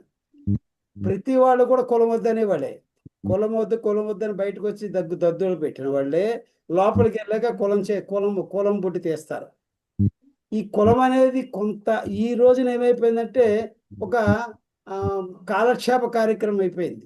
సభల్లోకి వచ్చి మాట్లాడడం, ఆ సభల్లోకి వచ్చి మాట్లాడినాక అతను ఎంతవరకు చాలా పెద్ద వాళ్ళు టీవీల ముందు మైకులు అతను కొట్టే చాలా పెద్ద వాళ్ళు ప్రశ్నలు కూడా వేశాను. వాళ్ళని టీవీలు బద్దలైపోయేలాగా ప్రసంగాలు చేసి ఆయన పిల్లలకి ఏ కులం వాళ్ళని ఇచ్చి పెళ్లి చేశాడు అంటే దానికి పెట్టి ఒక రంగు అంతర్కుల వివాహాలు, inter caste marriages. Inter caste marriage అంటే ఏంటి, తక్కువ కులవాడు పెద్ద కులంగా భావించేవాళ్ళు తక్కువ కులంగా భావించేవాడిని పెళ్లి చేసుకుంటేనే నా ఉద్దేశంలో ఇంటర్ క్యాస్ట్ మ్యారేజ్. తక్కువ కులం అతను వెళ్ళి పెద్ద కులం అతను చేసుకుంటే అది ఇంటర్ క్యాస్ట్ మ్యారేజ్ అని నేను అన్నాను. కాబట్టి నా పిల్లల్ని తీసుకెళ్ళి ఒక బ్రాహ్మడికో క్షత్రియుడికి ఇస్తాను నేను, అది ఇంటర్ క్యాస్ట్ మ్యారేజ్ అంటే తప్పది. ఆ బ్రాహ్మడు ఆ క్షత్రియుడు అతను ఎవరో చేసింది ఇంటర్ క్యాస్ట్ మ్యారేజ్ అవ్వచ్చు. కాబట్టి ఇది ముందు మనసు మంచిదిగా ఉండాలా. ఈ రిజర్వేషన్తో దీన్ని ముడిపెట్టడం అవసరం లేదు, అది సోషల్ ఇంజనీరింగ్ ఆస్పెక్ట్. అది కులం అనేది ఒక వాక్యం ప్యూర్లీ సోషల్ ఇంజనీరింగ్. సోషల్ ఇంజనీరింగ్లో రిజర్వేషన్ దాన్ని ఆ కులంతో మనం ముడిపెట్టి చూడడం అవసరం లేదు. It's purely social engineering. నేను అనేది కులం ఉండనివ్వండి, ఆ కులం ఉన్నా సరే దాని గురించి మనం పట్టించుకోకపోయినట్టయితే కుల నిర్మూలన. కానీ కుల నిర్మూలన జరగాలి అనుకోవడం నా ఉద్దేశంలో అది అత్యాశయము. ఎందుకంటే నాకు ఇప్పుడు 73 సంవత్సరాల వయసు. నేను చిన్నప్పటి నుంచి ఈశ్వరీబాయి గారు ఉపన్యాసాలు, కొప్పరాగడి ఉపన్యాసాలు, డాక్టర్ కొవ్వూరు ఉపన్యాసాలు అన్నీ విన్నవాడిని. అందరూ చెప్పారు. అప్పటి నుంచి ఇప్పుడే కాదండి, సార్వత్రిక కాలం, వేల సంవత్సరాల నుంచి కుల పోరాటం జరుగుతుంది. పోయిందంటే పోవటం లేదు. జాషువా గారు ఎక్కడో కూడా ఆయన పని బాధలు చెప్పారు. జాషువా గారు కులంలో, ఆ కులంలో ఉన్న దుర్మార్గాల గురించి కూడా ఆయన మాట్లాడారు, గుర్రం జాషువా గారు. అంటే మనం కులం పోవాలని కన్నా కులం ఉంటే ఉండని, మన చేతి మీద కురిపేసింది, కురుపు ఉంది కదా అని చెప్పి మన చెయ్యిని వరకు కొట్టం. కురుపు ఉండేవాడిని, దాని గురించి పట్టించుకోకండి. కులం గురించి పట్టించుకోకపోతే కులం లేని దానికన్నా ఎక్కువ. ఇది నా అభిప్రాయం. ఎవరినైనా మానసికంగా ఇబ్బంది పెడితే నన్ను క్షమించమని మిమ్మల్ని అడుగుతాం. Thank you very much. నాకు వస్తుంది. కానీ వారి మటుకు నేను అప్రిషియేట్ చేశాను. ఆయన మాటలన్నీ కూడా ఎక్కడా కూడా అన్బయాస్డ్గా మై హ్యాట్స్ ఆఫ్ అండి. నేను చాలా సభలకు వెళ్తాను, అక్కడ బయాస్డ్గా ఉంటారు. మీరు చాలా అన్బయాస్డ్గా ఒక వ్యక్తిని తీసుకొచ్చి ఇక్కడ అంబేద్కర్ మధ్యలో కూర్చి విశ్వంభరణ నింపారు. మాకందరికీ కూడా సంతోషం. ధన్యవాదాలు. థ్యాంక్స్ అండి. రఘు కుమార్ గారు వచ్చేసారు. నెక్స్ట్ మేడం మధ్యలో డిస్కనెక్ట్ అయిపోయాను నేను. పర్లేదండి, మన ఫస్ట్ మన డాక్టర్ గారే మాట్లాడారు. రఘుకుమార్ గారు,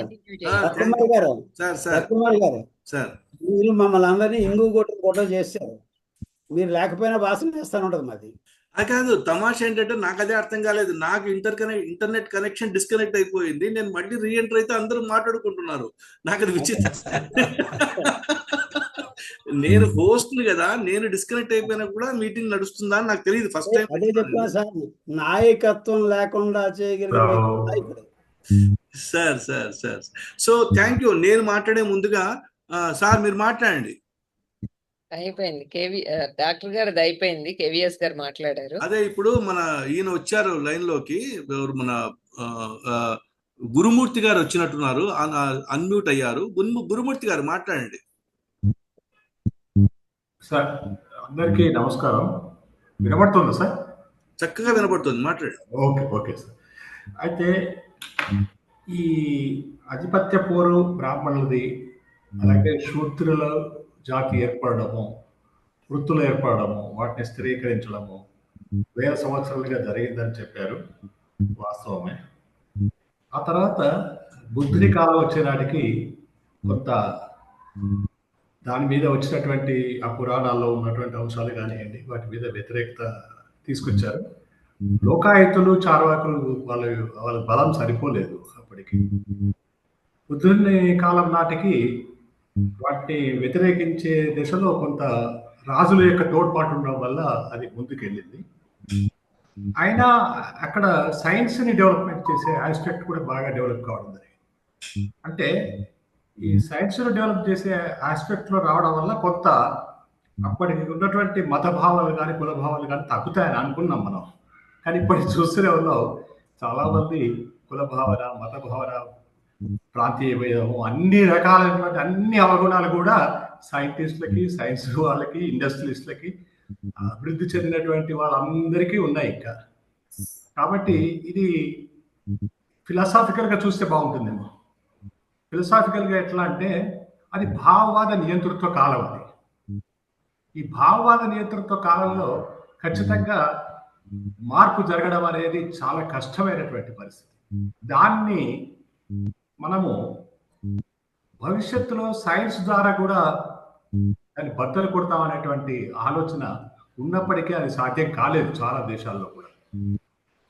కాబట్టి తప్పనిసరిగా ఇది ఒక భావవాద వ్యతిరేకమైనటువంటి, అంటే వాస్తవికవాద, భౌతికవాద మరియు అవసరమైనప్పుడు కొంత ప్రాగ్మాటిక్ అప్రోచ్ని, ఈ మూడింటిని కలగలిపి తీసుకెళ్లేటువంటి ఒక భావనలను వ్యాప్తి చెందితే తప్ప, అంటే హోలిస్టిక్ గా ఈ భావనలు ఎక్కువగా తీసుకొస్తే తప్ప సమాజంలో, వాటి వల్ల ఈ చిన్నవి సార్ అన్నారు ఇంతకుముందు, అది ఒక కురుపు లాంటిది, దానికి మనం ఆలోచించాలి. అట్లా నిజంగానే ఇవన్నీ కూడా వీటిని ఆలోచించుకుంటూ వీటిని గురించి చర్చిస్తూ పోతే చివరికి మనము ఎప్పటికీ కూడా ఆ భావనని పూర్తిగా లేకుండా చేయలేమనేటువంటి పరిస్థితి. అంటే పెద్దనే మార్పు వచ్చేంత వరకు చిన్న మార్పులను మనం పట్టించుకోవద్దు అనేటువంటి పరిస్థితి వస్తుంది.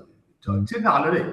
కాబట్టి పెద్దనే మార్పు రావాలంటే ఖచ్చితంగా వాస్తవికవాద, భౌతికవాద, మత వ్యతిరేక భావాలు, సోషలిస్ట్ భావాలు ఇవన్నీ కూడా సమాజంలో ఎక్కువగా అభివృద్ధి చెందినప్పుడే కాదు, వాటిని వెల్లునికపోయినప్పుడు మాత్రమే ఈ మిగతా అంశాలన్నీ కూడా పక్కకు తొలగిపోతాయి, వాటి ఎఫెక్ట్ కూడా తగ్గుతూ పోతూ ఉంటుంది అని నేను అభిప్రాయపడుతున్నాను. కానీ సార్ ఇచ్చినటువంటి స్పీచ్ మాత్రం బ్రహ్మాండంగా అంబేద్కర్ గారు చెప్పినటువంటి అంశాలు చెప్పారు. ఇంకా దాన్ని ముందుకు తీసుకుపోవాల్సిన అవసరం ఉంది. అంటే అంబేద్కర్ కాలం నాటికి అప్పుడు ఉన్నటువంటి గృహ పరిస్థితులు, అప్పటికి ఆలోచనలు ముందుకు తీసుకెళ్లడంలో బాగానే ఉంది. కానీ దానికి ఫిలసాఫికల్ అడ్జస్ట్మెంట్ కూడా చేయాల్సిన అవసరం ఉంది. ఫిలసాఫికల్ ఇంప్లికేషన్స్ ని కూడా తీసుకొని ఫిలసాఫికల్ గా డెవలప్ చేసినట్టయితే ఖచ్చితంగా మిగతావన్నీ కూడా పక్కకు పోతాయనేటువంటి ఆలోచన నాది.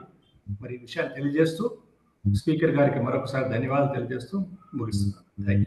కిషన్ చంద్ గారు ఉన్నారా లైన్ లో? మీరు ఉన్నాను సార్, ఉన్నారా? అదే, ఎందుకంటే నేను డిస్కనెక్ట్ అయిన తర్వాత మధ్యలో నాకు ఒక 10 minutes దాకా గ్యాప్ వచ్చింది.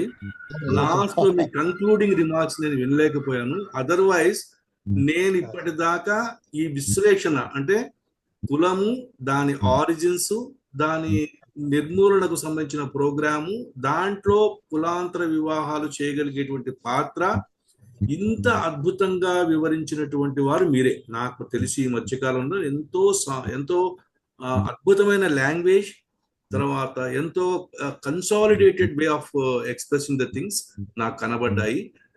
ముఖ్యంగా ఈ సెంటర్ ఫర్ సోషల్ డైలాగ్ తరఫు నుంచి ఈ పర్టికులర్ ఆస్పెక్ట్ ను ఇంత సునిశ్చితంగా డీల్ చేసినటువంటి వ్యక్తి మీరే అనే విషయం నేనైతే గమనించగలిగాను. ఇక చర్చ అనేది నా ఉద్దేశంలో మిగతా వాళ్ళకి ఎక్కువగా అవకాశం ఇస్తే బెటర్ అనుకుంటున్నాను. అట్లాగే మీ ఫ్రెండ్స్ కూడా కొంతమంది ఉన్నారు, మీరు మీ ఫ్రెండ్స్ ను కూడా 2-3 ముందు మాట్లాడించండి. ఎందుకంటే మీ మాటలు వినడానికి వచ్చిన ఫ్రెండ్స్ కొంతమంది ఉన్నారు.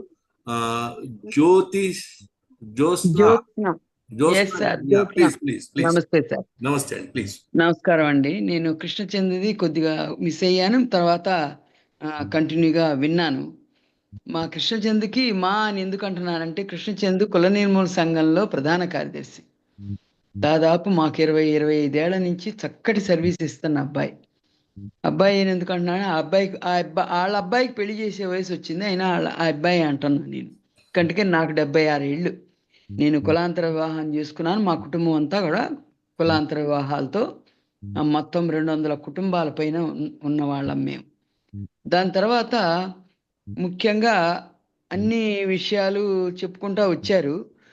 అయితే ఈ డాక్టర్ కేవీఎస్ గారు ఇది కుల నిర్మూలన జరగటం అనేది ఇది ఊహ మాత్రమే అనే మాట ఏంటో వాడారు. మరి నాకు అదేంటో అది కొంచెం కష్టంగా అనిపించింది. అయితే దాదాపు కృష్ణచంద్ చెప్పిన దాంట్లోనూ మేము చాలా విషయాలు అన్ని A to Z ఏకీభవిస్తూ మేము ఆ విషయాలలో ఆ సిద్ధాంతాన్ని గౌరవించి పాటిస్తున్న వాళ్ళలో మేము ముందున్నాం.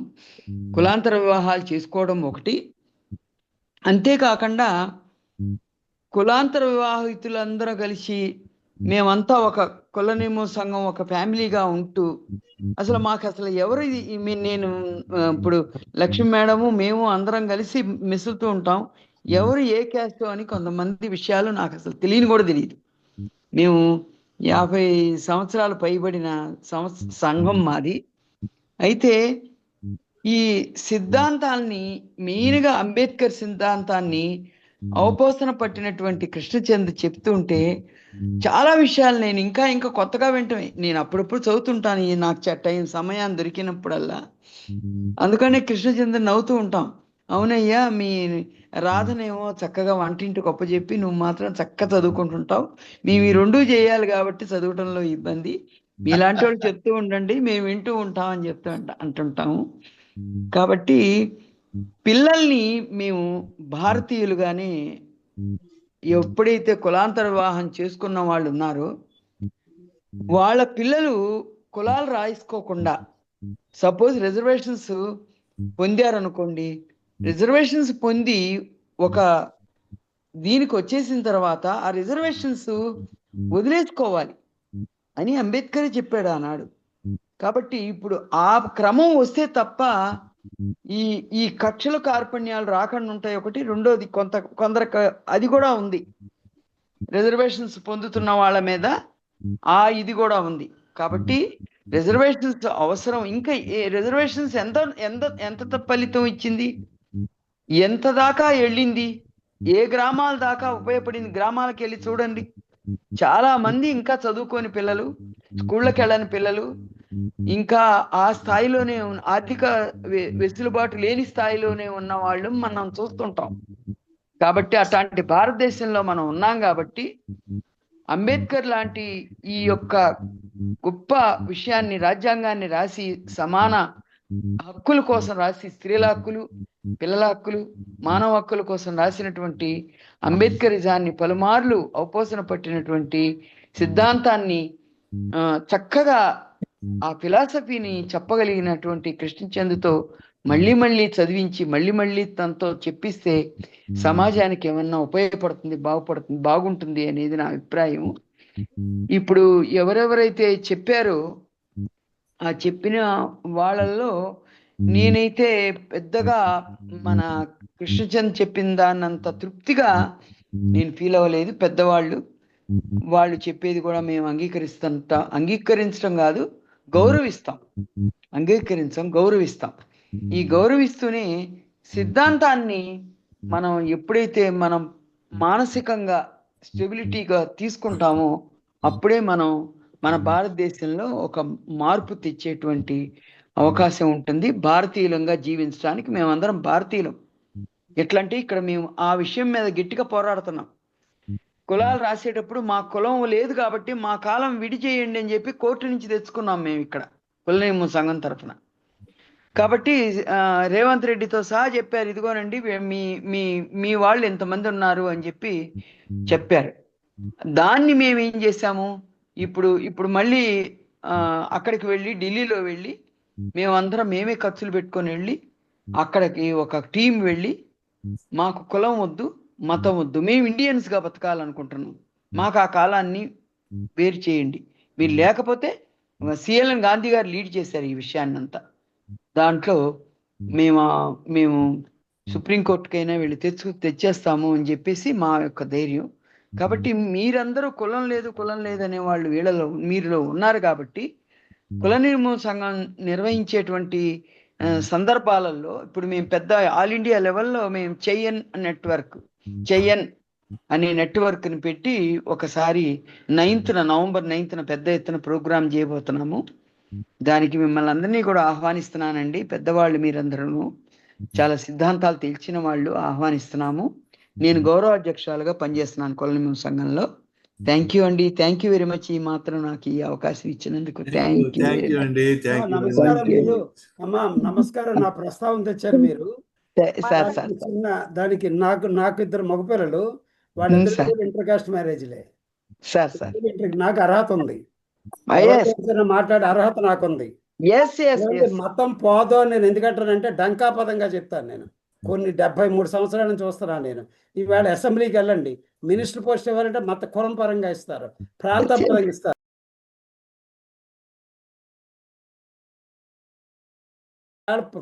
పోస్ట్ ఇస్తే మా కులానికి పోస్ట్ ఇవ్వలేదు. అక్కడ దాకా ఎందుకంటే చిన్న పార్టీలో అధ్యక్ష పదవి ఇవ్వడానికి కులం చూస్తున్నారు. మన ఊరికే కులం వద్దు అనుకుంటున్నాం. ఎవరైతే మనం పరిపాలిస్తున్నారో ప్రధానమంత్రి దగ్గర నుంచి కార్పొరేటర్ దాకా కులపరంగానే జరుగుతున్నాయి ఇంటర్ కాస్ట్ మ్యారేజ్. నాకు అర్హత ఉంది, ఎందుకంటే నా పిల్లలకి కూడా ఇంటర్ కాస్ట్ మ్యారేజ్ చేశాను నేను. Very nice. అందుకని మనం అందరం కలిసి పనిచేద్దాం సార్, కలిసి పనిచేద్దాం. కలిసి పనిచేస్తే బలం ఎక్కువ ఉంటుంది. శత్రువుకి మనల్ని చూస్తే భయపడాలి. ఇక్కడ ఎవరు శత్రువులు లేరమ్మా, అందరూ మిత్రులే.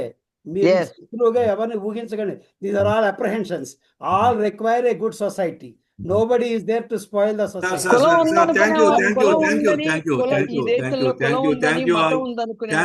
Thank you both of you. Please. Thank you. Let it not become a verbal war between both of you. Thank you very much.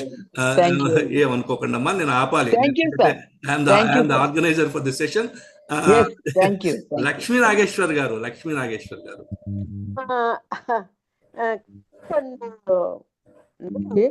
Ambedkar ఒక స్టాండ్ పాయింట్ తీసుకొని కుల వ్యవస్థ విషయంలో వర్ణము కుల వ్యవస్థ దాని హిస్టరీ, అలాగే అంబేద్కర్ గారు ఈ సొసైటీ సమానత్వం, సాంఘిక సమానత్వం రావాలి, సాంఘికంతో పాటు ఆర్థికం, రాజకీయం అన్ని ముడిపడి ఉన్నాయి ఒక సమాజంలో.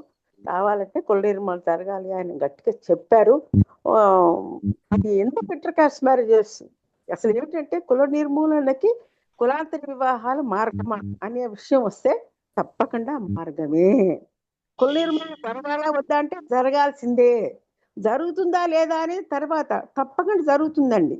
మనం we are in modern society, globalisation లో ఉన్నాము. వృత్తుల యొక్క ప్రాధాన్యత తగ్గింది. అంటే వృత్తులు పోవాలి అని కానీ పోతాయని కానీ నేను చెప్పడం లేదు. వృత్తుల యొక్క ఉన్నటువంటి ప్రాధాన్యత ఉన్నది. అది ఆ ఎకనమిక్ గా అవి ఉంటాయి. కానీ వృత్తులు పోయే కాలం వచ్చింది. ఇండస్ట్రియలైజేషన్, గ్లోబలైజేషన్, మోడర్నైజేషన్ లో ఎప్పుడైతే మనిషి చేసే పని అందరూ చేయడం, చదువు అందరికీ ఇవ్వడం, అందరూ వృద్ధిలోకి రావడం, సాంఘికంగా, ఆర్థికంగా, రాజకీయంగా ఎప్పుడైతే సమానత్వం వస్తుందో అప్పుడు కుల నిర్మూలన జరుగుతుందండి. అది అలా జరుగుతుంది మనం చూస్తున్నాం. ఎలా జరుగుతుంది అంటే వర్ణాంతర వివాహాల వల్ల, కులాంతర వివాహాల వల్ల జరుగుతుంది. ఎలా జరుగుతుందంటే వారి యొక్క పిల్లలు ఉన్నారే, ఇద్దరు 2 కులాల మధ్యలోంచి వచ్చినటువంటి పిల్లలు ఉన్నారే, వాళ్ళు ఏ కులానికి సంబంధించినట్టు అనుకోరు. మేము తండ్రి తరఫు వాళ్ళం, మేము తల్లి తరఫు వాళ్ళం, వాళ్ళు హెచ్చు వీళ్ళు తక్కువ వాళ్ళు అని అనుకోరు. వాళ్ళకి ఇద్దరు సమానంగా కనిపిస్తారు. ఆ విధంగా మెంటల్ గా కులం వాళ్ళల్లో పోతుంది. ఎప్పుడైనా సరే మార్పు అనేది మన మానసికంగా మొదలు కావాలి. ఈ బ్రాహ్మణీయ సమాజం ఈ మతం ద్వారా, ఆ పూజ పునస్కారాలు, ప్రార్థనలు, అన్నిటి ద్వారా అన్నిట్లోనూ కులాన్ని చొప్పించి, మతం గుప్పెట్లో కులాన్ని ఉంచి, ఆ కులం ఒక కులం చేతిలో ఉండి వాళ్ళు చెప్పిందే శాసనమై వేల సంవత్సరాలు గడిచిన దానివల్ల మన మస్తిష్కాల్లో కులం గూడు కట్టుకొని పోయింది. అది అందువల్ల ఎలా పోతుంది అనద్దు అని అంటున్నాం. కానీ మన మనస్సులోంచి దాన్ని తొలగించినప్పుడు కులం పోతుందండి. అందుకని కులాంతర వివాహాలు సరైన మార్గము. అయితే ఎట్లా పడితే అట్లా కులాంతర వివాహం చేయాలంటే కాదు. ఆ సమాజం సాంఘికంగా, ఆర్థికంగా, సాంస్కృతికంగా పైకి రావాలి. అందుకనే రిజర్వేషన్స్ అనేది వాటిని ఇచ్చారు. వాటిని ఉపయోగించుకుని ఎప్పుడైనా చూడండి, ఫార్వర్డ్ క్యాస్ట్ శూద్రులు ఉన్నారండి. వాళ్ళు అసలు శూద్రులు అనుకోరు. కమ్మారెడ్డి, కాపు, వెలమ వీళ్ళందరూ రూలింగ్ క్లాస్, వాళ్ళు శూద్రులు అనుకోరు. ఎందుకో వాళ్ళకి తెలియదు.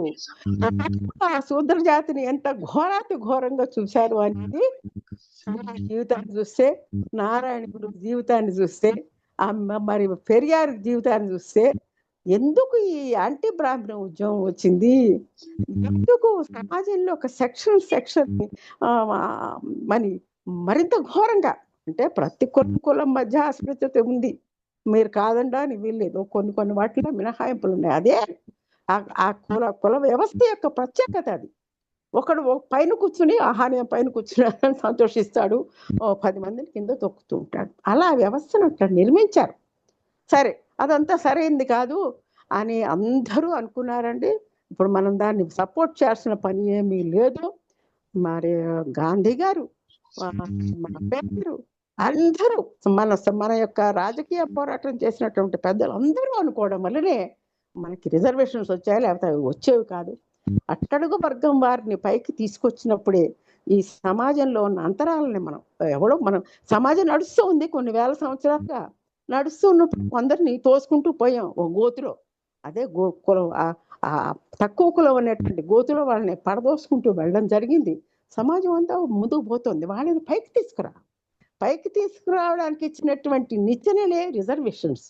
అలా పైకి వచ్చి వాళ్ళు సామాజికంగా, ఆర్థికంగా ఎదిగి, రాజకీయంగా వాళ్ళకి రాజకీయ రిజర్వేషన్ ఇచ్చి రాజకీయంగా ఎదిగి ఆ స్థాయిలో ఉన్నప్పుడు వైవాహికంగా వివాహాలు జరిగినప్పుడు కలిసిపోతారు. మరి కులం పేరు మీద మారణ హోమాలు జరుగుతున్నాయి.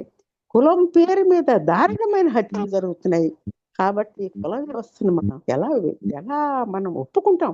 సరైందేనండి, ఏమనుకోవద్దండి, ఉంటే ఉందిలేండి అనేటువంటి పరిస్థితి లేదు. కుల నిర్మూలన జరగాలని రామ్మోహన్ లోయ్ గారు కోరుకున్నారు, అంబేద్కర్ గారు కోరుకున్నారు, గాంధీజీ కోరుకుని హరిజనేతర వివాహానికే నేను పెడతాను అని ప్రకటించారు. నెహ్రూ గారు మతాంతర వివాహం చేశారు. కాబట్టి సమాజంలో మనుషులందరూ సమానంగా ఉండాలండి, అదే అందరూ కోరుకోవాలా. ఒక దేశంలో కులం అనేది ఉండొద్దు. మరి మతాంతర వివాహాలను మనం ఆహ్వానించాలా? వాళ్ళు భారతీయులు అండి, మనం అందరూ భారతీయులు.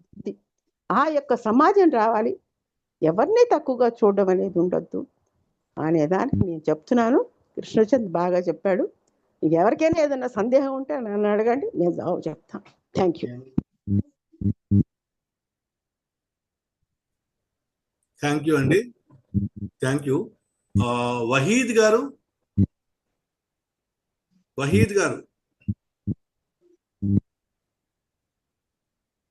Sir. Hello, please yes sir, నేను కూడా ఒక 2 మాటలు మాట్లాడాలనుకుంటున్నాను sir. Please, welcome. Yes, Krishnachand మాత్రం చాలా అద్భుతమైన వర్ణన ఇచ్చిండు. చాలా అంటే చాలా ఆయన బాగా స్టడీ చేస్తుంటాడు కాబట్టి అది ఆ పరిపక్వత కనిపిస్తుంది అక్కడ చాలా చక్కగా. అంటే కులాంతర వివాహాల కంటే కూడా కులం స్వభావము, కులం పుట్టుక, అది చాలా చక్కగా అంటే చాలా చక్కగా వచ్చింది. అయితే దాంట్లో నేను 1-2 విషయాలు కొంచెం మాట్లాడాలనుకుంటున్నాను సార్. ఇప్పుడు కృష్ణచంద్ చెప్పిన దాంట్లో ఒక పరీక్ష రాసి బ్రాహ్మణుల ఎవరు, క్షత్రియులు ఎవరు, వైశ్యులు ఎవరు అనేది నిర్ణయించబడేది అనేది అఫ్ కోర్స్ అది ఎక్కడో ఒక తెగలోనో లేక బాగా ఉన్నతంగా ఉన్న ఒక తెగలోనో ఎక్కడో జరిగి ఉంటది. అది రికార్డు కూడా అయి ఉంటది అది. కాబట్టి అంబేద్కర్ గారు కూడా దాని గురించి ప్రస్తావించారు. అయితే అదే చరిత్ర అని నేనైతే అనుకోవట్లేదు. ఒకటి, ఎందుకంటే అది విస్తృతంగా అందరిలో కూడా అటువంటి సమాజమే ఉండింది అని చెప్తే గనక అది కొంచెం ఇబ్బందికరంగానే ఉంటుంది అది. ఎందుకంటే దాని అవుట్పుట్ ఏదైతే వస్తుందో ఈ రోజు మనం అనుభవిస్తున్నామో అటువంటి వ్యవస్థ నుంచి వచ్చినటువంటి అవుట్పుట్ అయితే ఇది కాదు. ఏకపక్షంగా జరిగినటువంటి దానికి ఫలితాలనే ఇప్పుడు మనం చూస్తున్నాం. అంత రేషనల్ గా కనుక జరిగి ఉంటే ఈ రోజు ఈ సమాజం ఇట్లా ఉండేది కాదు. జరిగి ఉండొచ్చు, ఎక్కడో దగ్గర జరిగి ఉండొచ్చు, రికార్డు కూడా అయ్యి ఉండొచ్చు. అది ఇంకోటి ఏంటంటే అట్లా నిర్ణయించడానికి అదొక వ్యవస్థ, పరీక్ష పెట్టడము, అది అట్నుంచి ఇటు ఇట్నుంచి అటు అనేది అది కొంచెం వాస్తవానికి కూడా కొంచెం దూరంగానే అనిపిస్తుంది. అదొకటైతే ఇంకో నాకు ఇప్పుడు ఇంత చరిత్ర కృష్ణ ఇంత చక్కగా చెప్తుంటే అర్థమైంది ఏంటంటే అందరికంటే ఎక్కువ కొన్ని వేల సంవత్సరాల నుంచి ఈ దేశంలో రిజర్వేషన్ అనుభవించిన ఏకైక సెక్షన్ బ్రాహ్మణులే. ఎందుకంటే అప్పటి నుంచి వాళ్ళు తమ రిజర్వేషన్ అట్లా అట్టి పెట్టుకొని దాన్ని ఇప్పటికీ కూడా కొనసాగిస్తున్నారు. ఇప్పటికీ కూడా మన సమాజంలో అది చాలా స్పష్టంగానే కనిపిస్తుంది. అయితే ఈ చరిత్ర మనం ఎప్పుడైనా కానీ రాజుల చరిత్ర కాదు మనకు కావాల్సింది, అట్టడుగు వర్గాల చరిత్ర ఏదైతే ఉందో అది మనకు కావాల్సింది. అయితే అవి రికార్డ్ అయ్యే అవకాశాలు చాలా తక్కువగా ఉంటాయి. కాబట్టి రాజు అది చేసిండు, ఇది చేసిండు, ఆయన దినచర్యలకు కావచ్చు, చిన్న చిన్న సంఘటనలు కూడా ఒక స్టోరీ లాగా రావడం, మనం అదే చరిత్రగా భావించుకొని అనుకుంటుంటాం. కానీ మనకు కావాల్సింది ఆ చరిత్ర కాదు, అట్టడుగు వర్గాల యొక్క చరిత్ర. అసలు వాళ్ళు గుర్తించబడలేదు. ఫస్ట్ ఆఫ్ ఆల్ వాళ్ళు మనుషులుగా కూడా గుర్తించబడలేదు. అట్లాంటి పరిస్థితులు ఉన్నాయి. కాబట్టి ఈ రోజు మనం దాన్ని ఇంత దాకా ఇంత అసమానతలమైనటువంటి సొసైటీని కలిగి ఇంత ఇబ్బందుల పాలవుతున్నాం. సరే, ఎనీవే చాలా చక్కగా వచ్చింది. మంచి అంబేద్కర్ ఏమేమి చెప్పారో అన్ని చాలా సిద్ధాంతపరంగా వచ్చాయి. ఇందాక సార్ ఒకరు మాట్లాడుతూ కులం పోదు అనేది, సరే ఆఫ్ కోర్స్ సార్ వ్యక్తిగత అభిప్రాయం అయి ఉండొచ్చు, కానీ ఖచ్చితంగా పోతుంది. కులాంతర వివాహాలు దానికి ఒక సోపానంగా పనిచేస్తాయి. మొత్తం పరిష్కారమే కుల నిర్మూలనకు కులాంతర వివాహం ఒకటే పరిష్కారం కాకపోవచ్చు, కానీ అదొక ప్రధానమైన ఒక మార్గం అయితే ఖచ్చితంగా అవుతుంది. ఎందుకంటే ఒక 2, 3, 4 తరాలు కనుక అట్లా వెళ్తా ఉంటే క్రమంగా అది డైల్యూట్ అవుతుంది. డైల్యూట్ అవుతూ పోయి ఆ కుల భావన అనేది పోతుంది. అయితే మనకి ఇప్పుడు ఒక మంచి ఉదాహరణ ఇందాక లక్ష్మీ మేడం అన్నారు, చాలా చక్కటి ఉదాహరణ. ఇప్పుడు ఆగా శూద్రుల్లో కూడా అగ్రవర్ణాలు ఉన్నారు ఇప్పుడు, అంటే రెడ్డి, కమ్మ ఇటువంటి కొన్ని అన్నారు.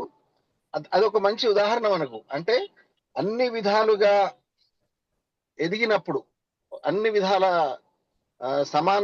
సమానత్వాన్ని అందుకున్నప్పుడు కులం అనేది ఆటోమేటిక్ గా పోతుంది. అది అయితే వీళ్ళు వదులుకున్నారంటే వదులుకోలేదు, దాన్ని ఒక అస్త్రంగా, ఒక స్ట్రాటజిక్ గా దాన్ని వాళ్ళు వాడుకుంటున్నారు, అది వేరే విషయం. కానీ సమాజం అంతా కూడా అట్లా ఉన్నత స్థితికి వచ్చినప్పుడు ఖచ్చితంగా కులాలు పోతాయి. ఇంకో విషయం ఏంటంటే కుల నిర్మూలన జరగాలంటే ముందుగా ఎక్కడి నుంచి మొదలు కావాలి? ఇది అప్పర్ క్యాస్ట్ నుంచి, పై వర్ణాల నుంచి మాత్రమే ఇది మొదలు కావాలి. ఎందుకంటే కింది వర్గాలు ఇంకా అసలు వాళ్ళు అస్తిత్వాన్ని కూడా చాటుకునే స్థాయిలో ఉన్నాయి కొన్ని. అసలు తమకు తాము ఎవరు, మేము మనుషులమేనా అని అనుకునే స్థాయిలో కూడా చాలా జాతులు ఉన్నాయి, ఇప్పుడు కులాలు ఉన్నాయి. వాళ్ళు ఇంకా చాలా టైం పడుతుంది అది. కానీ అత్యున్నత స్థాయిలో ఉన్న వాళ్ళ కాడి నుంచి ఈ కుల నిర్మూలన అనేది మొదలు కావాలి. బ్రాహ్మణుల కానించి, అప్పర్ శూద్రాస్ కానించి కావచ్చు, ఇక్కడి నుంచి వీళ్ళు అన్ని రకాలుగా ఉన్నత స్థితిలో ఉన్నారు కాబట్టి వాళ్ళు కుల భావనను వదులుకోవాలి. కానీ వదులుకోవట్లేదు. ఇవాళ ఆ కులం అస్త్రాన్ని వాడుకొని రాజకీయంగా మొత్తం కబ్జా పెట్టి ఉన్నారు వాళ్ళు. అది అక్కడి నుంచి, అంటే అందరూ కాకపోవచ్చు, కొందరు అక్కడి నుంచి మార్పు వస్తుంది క్రమంగా. మనకి సమాజంలో ఇప్పుడు కనిపిస్తుంది కూడా. మొన్న జరిగిన సర్వేలో కూడా ఒక 3.9% మా కులం వద్దు అని ప్రకటించుకున్నారు. ఇది చాలా గొప్ప విషయం ఇది. అయితే ఇప్పటికిప్పుడు నిమ్న కులాల వాళ్ళు కులాలను వదులుకోవాల్సిన అవసరం అయితే లేదు, అంటే వాళ్ళు అనుకుంటే తప్ప. ఎందుకంటే ఇంకా చాలా వాళ్ళు ఎదగాల్సిన అవసరం ఉంది. ఇది పైనుంచి రావాలి. అది పై వర్గాలు కనుక ఒక్కసారి దాని మీద ఆలోచించి క్రమంగా ఒక్కొక్కరు ఇప్పుడు కుల నిర్మూలన జరగదని మనము అంత నిర్ధారణకు రావడం కంటే ముందు తమకు తాముగా ముందు నాకు కులం ఉందా లేదా, నేను వదులుకున్నానా లేదా అని ఎవరికి వారు కేంద్రంగా కనుక ఆలోచించుకుంటే ఎదుటి వారు ఏమనుకుంటున్నారు, పోతుందా లేదా, అతను వదులుకోవట్లేదు, అది కాదు మనకు కావాల్సింది. మనం వదులుకున్నామా లేదా, మనం కులరహితులుగా ఉన్నామా లేదా, అది కనుక అట్లా ఏ వ్యక్తికి ఆ వ్యక్తి కనుక అనుకుంటే ఖచ్చితంగా వస్తుంది ఆ రోజు. చాలా చక్కగా వచ్చింది Krishna. Thank you so much. Hats off. Thank you sir. Thank you very much. Doctor Mohan Rao గారు హ్యాండ్ రైజ్ చేశారు. డాక్టర్ మోహన్ రావు గారు మీరు హ్యాండ్ రైజ్ చేశారు. అదే ఓకే, మోహన్ రావు గారి తర్వాత జ్యోతి మాట్లాడుతుంది sir. Sir good evening sir. Please go ahead.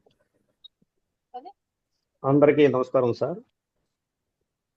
ఇవాళ ఎందుకో ఇది ఆడియో చాలా స్లో ఉంది సార్, అది కొంత వినపడలేదు. అది దయించి కొంచెం రికార్డ్ చేసింది మళ్ళీ ఒకసారి గ్రూప్ లో పెడితే. సార్ రికార్డ్ కూడా ఏమైందంటే ఇవాళ ఇంటర్నెట్ నా దగ్గరే 2 times డిస్కనెక్ట్ అయింది. సో ఆడియో మొత్తం ముక్కలుగా 3 ముక్కలుగా ఉంది. ఇప్పుడు నేను రేపు కూర్చొని దాన్ని ఏం చేయాలో ఎవరినో ఒక టెక్నికల్ ఎక్స్పర్ట్ తీసుకొని చేయాలి. It takes 2 to 3 days time sir for me also. No problem sir, no problem to link up everything. ఇక్కడ నేను ఒక 2-3 మాటలు చెప్పాలనుకున్నాను సార్. ఇక్కడ ఆరిజిన్ ఆఫ్ ది క్యాస్ట్ దాని మీద volumes of theories and books ఉన్నాయి. చాలా డీటెయిల్డ్ గా ఉందన్నమాట. అందరూ చెప్పారు, చాలా విపులంగా కూడా చెప్పారు. ఇప్పుడు దానికి కొద్దిగా ప్రాధాన్యత ఇస్తూ ఫ్యూచర్ స్ట్రాటజీస్ ఎలా ఉంటే బాగుంటుందండి, మనం ఈ సమస్య నుంచి బయటికి రావడానికి ఫ్యూచర్ స్ట్రాటజీస్, పాలసీస్ ఏంటి, అదొకటి. రెండోది, నన్ను వాళ్ళు ఒక మీటింగ్కి పిలిచారు హేతువాద సంఘాలకి.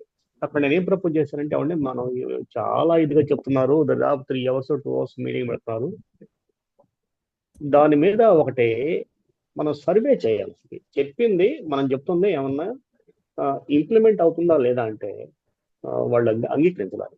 అవసరం లేదు, మేము కంటిన్యూస్ చెప్తా అన్నారు. అది నేను ఇంకా ఇంటర్ఫియర్ కాలేదు. అది తర్వాత ఈ సంభాషణలో కూడా సార్ నేను ఒక పాయింట్కి అంతకుముందు కూడా చెప్పాను, ప్రతిదీ బ్రాహ్మణుల మీద వేసి వాళ్ళని నిందించడం ఆయన పర్సనలీ ఎగనిస్తారు. ఎవరో చేస్తారు తీసుకుపోయి పద్ధతిని తీసుకొచ్చేసేసి బ్రాహ్మణులను నిందించడం. సో నాకు కొంచెం పెయిన్ఫుల్గా ఉందండి. అది చేసేది వాడు ఎవడో అప్పుడు XYZ, నిందించేదేం బ్రాహ్మణులది. ఇది కొంచెం ఇది అన్యాయం అని నాకు అనిపిస్తుంది.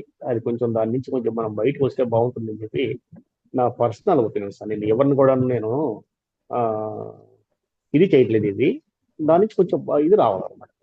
ఎవరైతే దానిలో ఆ శిస్తాన్ని పెట్టుకుని ఉన్నారో దాని నుంచి వాళ్ళు బయటికి రావాలి. అంతేగాని బ్రాహ్మణాన్ని వృధాగా చేసేసేసి వాళ్ళని నుంచి ఏర్పాటు చేయడం అది కొంచెం ఆ, బాగలేదేమో అని నాకు అనిపిస్తా ఉంది. దేర్ఫోర్ ఫైనల్గా ఏంటంటే ఇంతగా డీటెయిల్గా పెట్టి శ్రమ తీసుకొని సబ్జెక్ట్ వినటానికి కూడా ఇష్టం సబ్జెక్ట్ మీద వాళ్ళు డీటెయిల్ అంటే really I convey my thanks to the organisers అనమాట. ఫ్యూచర్ స్ట్రాటజీస్ పెట్టండి. రెండోది అసలు ఏమేమైతే అసలు కులం పోవటానికి ఉంది, అసలు ఐడెంటిఫై ఎట్లా చేస్తారు వీళ్ళ కులాలని?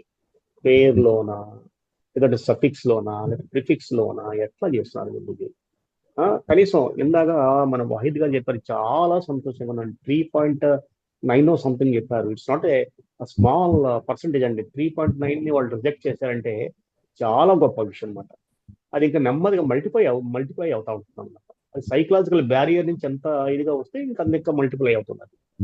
అయితే అది దాని మీద క్రాస్ చెక్ చేయవలసిన అవసరం ఉంది. ఎట్లా ఏమిటని చెప్పేసి నిజంగా జరుగుతుందా లేదా అని చెప్పేసి. సో పెద్దలకి థ్యాంక్ యూ సో మచ్. మాట్లాడచ్చా? నేను జ్యోతి, కుల నిర్మూలన సంఘం. అమ్మా ఒక్క నిమిషం. ఇది చాలా ప్రశాంతంగా చర్చలు జరిగే ప్లాట్ఫామ్. ప్రతి ఒక్కళ్ళకి వాళ్ళ అభిప్రాయాలు ఫ్రీగా చెప్పుకునే ప్లాట్ఫామ్. ఇక్కడ ఏ పర్టికులర్ ఐడియాలజికల్ ఇంక్లినేషన్స్ ఆర్గనైజర్స్ కి లేవు, ఉండవు కూడా. కాబట్టి కైండ్లీ కోఆపరేట్ విత్ మీ. దీన్ని మనం ప్రపంచం చాలా విస్తృతమైనది. ఇక్కడ మనం 20 మంది మాట్లాడుకునేటువంటి వ్యవహారం ఏమి డిసైడ్ చేయదు ప్రపంచాన్ని. బట్ మనం ఏం చేస్తున్నామంటే ఒక healthy atmosphere for discussion arrange చేయాలని వరకే మన కోరిక. ఒక్కొక్కళ్ళకి ఒక్కొక్క అభిప్రాయాలు ఉంటాయి. అన్ని అభిప్రాయాలని గౌరవించాలి. మాట్లాడచ్చా? కుల నిర్మూలన సంఘం జ్యోతి మాట్లాడచ్చమ్మా, మాట్లాడచ్చు. మీరు ఇంతకుముందు మాట్లాడారా సార్? ఇంతకుముందు మీరు మాట్లాడారా? లేదండి, జ్యోత్స్న గారు మాట్లాడారు. ఓకే, వారు గౌరవ అధ్యక్షులు, నేను వైస్ ప్రెసిడెంట్ గా నేను పనిచేస్తున్నాను. వెల్కమ్. అందరికీ నమస్కారం అండి. కృష్ణ చాలా బాగా వచ్చింది. మా కృష్ణ స్టడీ చేసినంతగా అంబేద్కర్ ఐడియాలజీ మా సంఘంలో ఇంకెవరు స్టడీ చేయలేదని చెప్పొచ్చు. తను ఏదైనా అంబేద్కర్ విషయంలో ఎలాంటి డౌట్స్ ఉన్నా కూడా మాకు అందరు కూడా తను క్లియర్ చేస్తూ ఉంటాడు. చాలా బాగా వచ్చింది. అయితే ఇప్పుడు మన అందరం వారి అభిప్రాయాలు చెప్తున్నప్పుడు నాకు ఒక 2-3 అభిప్రాయాలు అంటే నేను వివరణ ఇవ్వాలనుకుంటున్నాను. ఒకటి, మన ఇది ఒకటి స్పష్టమైనది ఏంటి, నిచ్చెన మెట్ల వ్యవస్థ బ్రాహ్మణిజం నుంచి వచ్చింది. దీంట్లో ఎలాంటి సందేహము లేదు. అయితే మనం ఎప్పుడైతే చెప్తున్నామో మనం బ్రాహ్మణిజం గురించి చెప్తున్నాం, బ్రాహ్మణులకు వ్యతిరేకం కాదు. మనం ఎవరమో బ్రాహ్మణులకు వ్యతిరేకం కాదు. ఎప్పుడైతే మొదలైందో అది బ్రాహ్మణిజం నుంచి పుట్టిందనే ఆ వాస్తవాన్ని మనము చెప్తున్నాం అంతే. ఇంకా ఎప్పటికీ కులం పోదు అనే నిస్పృహ కూడా మనకు అవసరం లేదు. పరిస్థితులు ఏంటంటే అలా ఉన్నాయి కూడా. మనం అంబేద్కర్ గారు కుల నిర్మూలన గురించి 5-6 అంశాలు సూచించారు. అందులో మొట్టమొదటిగా తను చెప్పింది రక్త సంక్రమణ ద్వారా కుల నిర్మూలన సాధ్యమని చెప్పారు. అంటే వేరు కులాల మధ్యన పెళ్లిళ్ళు జరిగినప్పుడు ఈ కుల నిర్మూలన కొంతవరకు సాధ్యం అనేది చెప్పారు తను. అయితే ఇప్పుడు పోకడలు 2 రకాలుగా ఉన్నాయి. కొంతమంది తల్లిదండ్రులు వాళ్ళంతటా వాళ్ళు పిల్లలు ప్రేమించుకున్నారని తెలియగానే చాలా గొప్పగా పెళ్లిళ్ళు చేస్తున్న తల్లిదండ్రులు ఉన్నారు. అలాగే స్వకులంలో ప్రేమించినా కూడా విపరీతమైన వ్యతిరేకతతో కూడా ఉన్న వాళ్ళు ఉన్నారు. ఇప్పుడు 2 రోజుల నుంచి కృష్ణ మేమందరం పోలీస్ స్టేషన్ చుట్టూ తిరుగుతున్నాం. ఈ కీసర దగ్గర జరిగిన విషయము, సొంత దగ్గర బంధువులు, ఒకే ఊరు వాళ్ళు, ఒకే ఇంటి పేరున్న వాళ్ళు, చుట్టరికం ఉంది, అయినా సరే వాళ్ళిద్దరు చేసుకుంటే తండ్రి విపరీతంగా వ్యతిరేకించి ఒక కుక్క పిల్లని కూడా లాక్కెళ్ళరేమో కాలు పట్టి లాక్కెళ్ళి కారం కొట్టి కడుపులో తన్ని, అమ్మాయికి నోట్లోంచి బ్లడ్ వస్తుంది, తన్ని కార్లు వేసి తీసుకెళ్ళిపోయాడు. అంత దారుణంగా ఒకే కులంలో, సబ్కులంలో కూడా. అంటే అలాంటి ఇదొకటైతే కులాంతర వివాహాలను ప్రోత్సహిస్తున్న తల్లిదండ్రులు కూడా ఉన్నారు. 2 కోణాలు ఉన్నాయి కనుక మనం నిరుత్సాహపడాల్సిన అవసరమే లేదు. ఒకప్పుడు మూతికి ముంత నడుముకు చీపురు కట్టిన సమాజం నుంచి మనం ఈ రోజు చాలా ముందుకు తీసుకుపోతున్నాం. ఇది అందరి కృషి. ఎంతో మంది గొప్ప గొప్ప మేధావులు చేసిన కృషి ఇది. కనుక మనకు నిస్పృహ అవసరం లేదు. కాకపోతే ఇది టైం పడుతుంది అనేది అయితే ఖచ్చితమైన వాస్తవం. ఇది చాలా లాంగ్ టైం. కానీ ఏదో ఒక రోజు మనం కులాన్ని నిర్మూలిస్తాం. అది ఎప్పుడు ఆ రోజు ఎలా ఉంటుంది అంటే అన్ని కులాల మధ్యన సమానత్వం వస్తుంది. ఆ రోజు ఖచ్చితంగా అది నిర్మూలించబడుతుంది. మనకు ఖచ్చితంగా ఇది సాధ్యమైనదే. Thank you. మనం ఇంకొకసారి సోదరుడు కృష్ణ చాలా బాగా చెప్పాడు. నాకు చాలా బాగా అనిపించింది స్పీచ్. థ్యాంక్ యూ అమ్మా. Thank you very much. Thank you very much. Thank you very much. Sir చాలా రోజుల తర్వాత తిరుమల శెట్టి నాగేశ్వరరావు గారు జాయిన్ అయ్యారు అమెరికా నుంచి. సార్ తిరుమల శెట్టి నాగేశ్వరరావు గారు ఎలా ఉన్నారు? Can you please join? Tirumala Setti Nageswararao నమస్కారం అండి, అందరికీ నమస్కారం. చాలా రోజుల తర్వాత మీరు మధ్యలో వచ్చారు కానీ మాట్లాడలేదు ఎప్పుడు. అవునండి, కొంచెం చాలా పనుల మీద ఉన్నాను, సారీ. ఇండియా కూడా రావాల్సిన పరిస్థితి నవంబర్లో ప్లానింగ్ అనమాట. అక్షయమాదుల తర్వాత thank you for the respectable addressing me at this time. I don't want to take too much time. Already నేను యాక్చువల్లీ చాట్ లో టైప్ చేస్తా ఉన్నాను. ఏమిటి అంటే ఒక మెయిన్ ప్రెజెంటేషన్ అయిన తర్వాత, సారీ ఫర్ ద ఎసైడ్ మాట్లాడటం, మెయిన్ ప్రెజెంటేషన్ అయిన తర్వాత మీరు అన్నట్టుగాను focus on question comment, that's it. Expand చేసి వాదన చేయడం అనవసరం. మనకి ఆ లక్షణాలు మంచిది కాదు. కాకపోతే మనకున్న అలవాట్లు ఎక్కడికి పోవు. ఓకే, అంతవరకు ఆ క్రిటిసిజం అయిపోయింది. నాకు తోచింది ఏంటి అంటే, నేను చాలా లేట్గా ఓపెన్ చేశాను. నాకు తోచింది ఏంటంటే, వినకపోయినా కుల నిర్మూలన ముఖ్యమా, అసలు ముందుగా కుల సమానత్వం మొదలు పెడితే ఎలా ఉంటుంది? ఇప్పుడు ధనిక, పేద, మధ్యతరగతులు అనే రకాల అసమానతలు ఉన్నాయి కదా. మానవులందరూ ఒకటే సమానత్వం అసమానత్వం అనే నినాదాలు తెగ అనుకుంటూ ఉంటాము. అదే విధంగా మతంలో కూడా అంతే. మా మతం, మీ మతం అన్నీ ఒకటే ఉండాలి అని అనుకుంటాము. అసలు తీసి పడేసేయాలి, దాన్ని చంపేసేయాలి, చించేసేయాలి అనే దానికంటే నెమ్మదిగా శాంతియుతంగా కులాలన్నీ సమానత్వంగా అనేది కృషి చేయటంలో కొంత అర్థం ఉంటుందేమో అని నా ఒకటి మనుషుల ఆశయం, హోప్ ఫర్ ద ఫ్యూచర్. నాకు బ్యాక్గ్రౌండ్ ఉంది బాగానే ఈ కుల నిర్మూలన వగైరా వగైరా. సిఎల్ఎన్ గాంధీ నా క్లాస్మేట్, వాళ్ళ మిసెస్ జస్టిస్ రాధారాణి గారు కూడా నాకు బాగా చిన్నప్పటి నుంచి తెలిసిన మనుషులు. వాళ్ళ పిల్లలకి ఇంటి పేరు ఏం పెట్టారో తెలుసా? రాధా గాంధీ. అది వాళ్ళ ఇంటి పేరు. ఎందుకు? ఈ కులాలు మతాలు ఈ గుడ్డు గూసులు అని వదిలిపెట్టారు. ఎప్పుడు మేమంత చిన్నప్పటి నుంచే పెళ్లి చేసుకోవడం కానీ, వాదించడంలో కానీ, లేకపోతే సమయస్ఫూర్తిగా మాట్లాడుకోవడం కానీ, అయ్యా అందరూ సరిగ్గా ఉంటే చాలు, ఎందుకు చచ్చిపోతారు కొట్టుకొని తిట్టుకొని అని, ఆ బ్యాక్గ్రౌండ్తో మాట్లాడుతున్నాను. చాలా మంది మాలో మేమే క్రిటిసైజ్ చేసుకుంటుంటాం, కులాన్ని చంపేసేయాలి అది ఇది అని. కుల సమానత్వం గురించి ముందు మాట్లాడుకొని కృషి చేసి దాన్ని అది అట్లా అవుతూ ఉంటే, ఇందాక ఇద్దరు ముగ్గురు అన్నట్టుగా పార్టిసిపేట్ చేసి ప్రాక్టీస్ చేస్తుంటే దానంటే అదే మరుగున పడిపోతుంది. Thank you for the opportunity. కొంచెం ఆవేశంతో మాట్లాడితే క్షమించాలి. ఏం లేదు సార్. Thank you. ఎంత తక్కువ టైం తీసుకొని కాన్సన్ట్రేషన్ ఆన్ ద స్పీకర్ పెడితే అంత హ్యాపీగా ఉంటుంది నాకు కూడా. Thank you very much.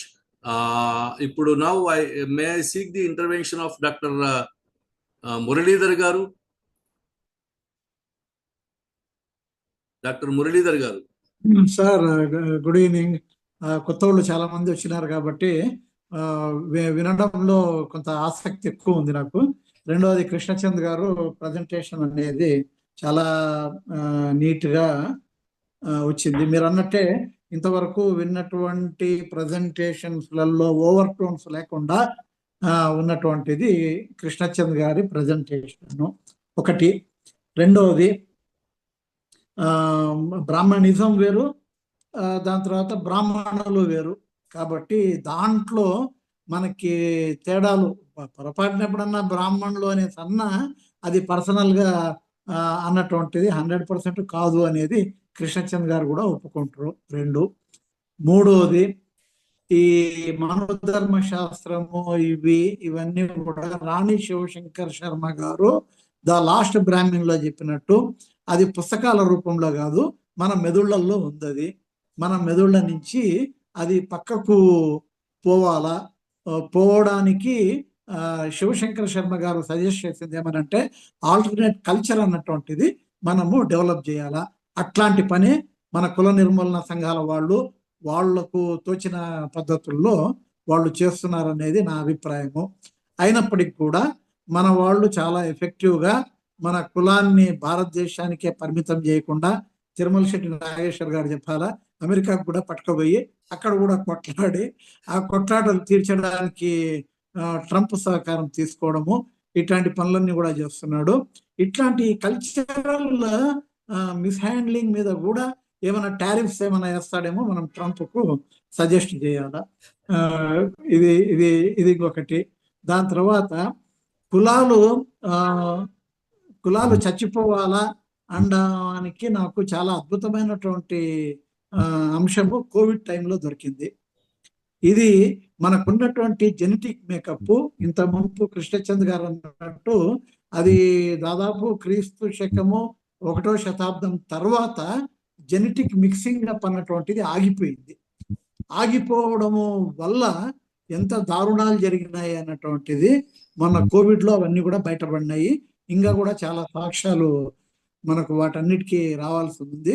అవన్నీ కూడా వచ్చిన తర్వాత మనకు క్లియర్ అర్థమయ్యేటువంటిది ఏమనంటే హెల్దియర్ థింగ్ వచ్చేసి ఇంటర్ క్యాస్ట్ మ్యారేజెస్, ఒకే క్యాస్ట్ లో మ్యారేజెస్ అన్నటువంటివి చేసుకోవడం వల్ల మనకు జెనెటిక్ మేకప్ అన్నటువంటిది బెటర్గా ఉండదు అనేది ఇప్పుడు సైన్స్ చెప్తున్నటువంటి విషయం.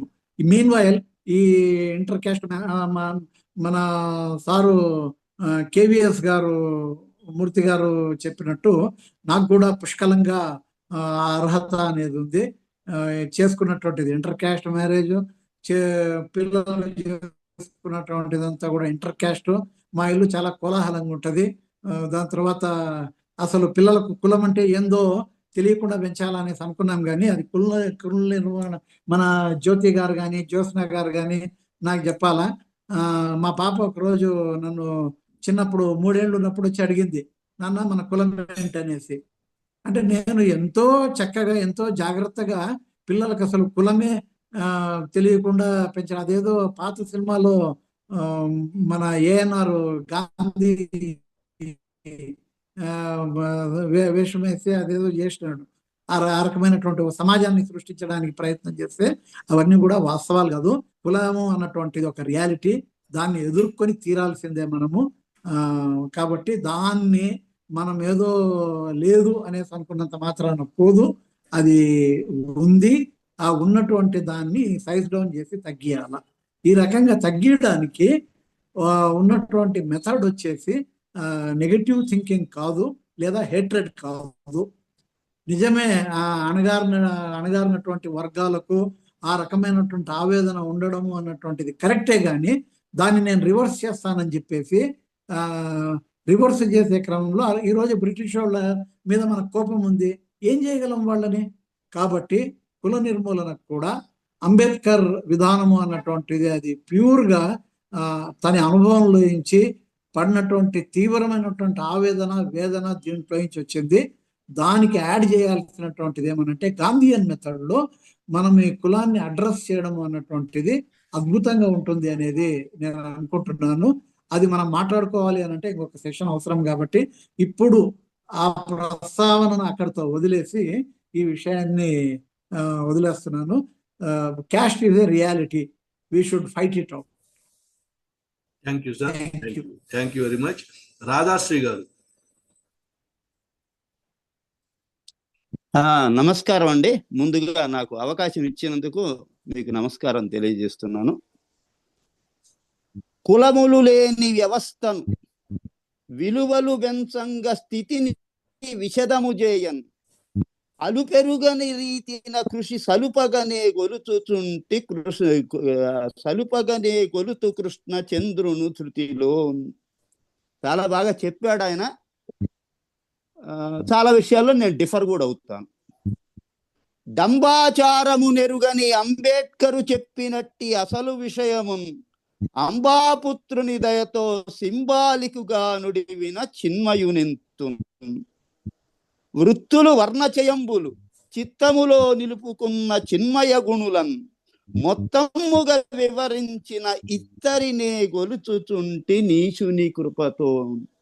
కానీ ఇక్కడ ఒక పాయింట్ ఏమిటంటే నేను చెప్పదలుచుకుంది, అనుకరణ సిద్ధాంతం అనేది భగవద్గీతలోనే చెప్పాడు. యద్యదాచరతి శ్రేష్టో దత్త దేవేతి యోజన సయః ప్రమాణం కురుతే లోకస్తదనువర్తతే. పెద్దవాడు ఏం చేస్తాడో దాన్ని చిన్నవాళ్ళు కూడా చేస్తారు అనే అనుకరణ సిద్ధాంతం భగవద్గీతలోనే చెప్పారు. ఇప్పుడు కొత్తగా చెప్పింది కాదు.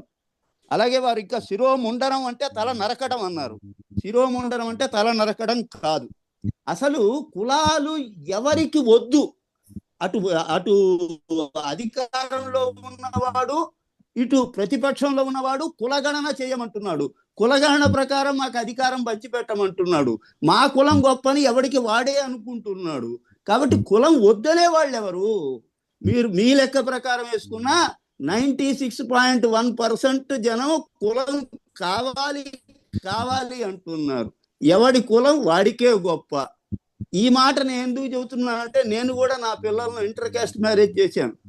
ఎందుకంటే ఈ సంఘాల వల్ల, స్లోగన్స్ వల్ల కాదు. వాళ్ళకి ఇష్టమైంది, వాళ్ళు ఫలానా వాళ్ళని చేసుకుంటా ఉన్నారు, చేసుకోమని అమ్మాయిలు చేసుకున్నారు ఇంటర్ కాస్ట్ మ్యారేజ్. అది అంతే.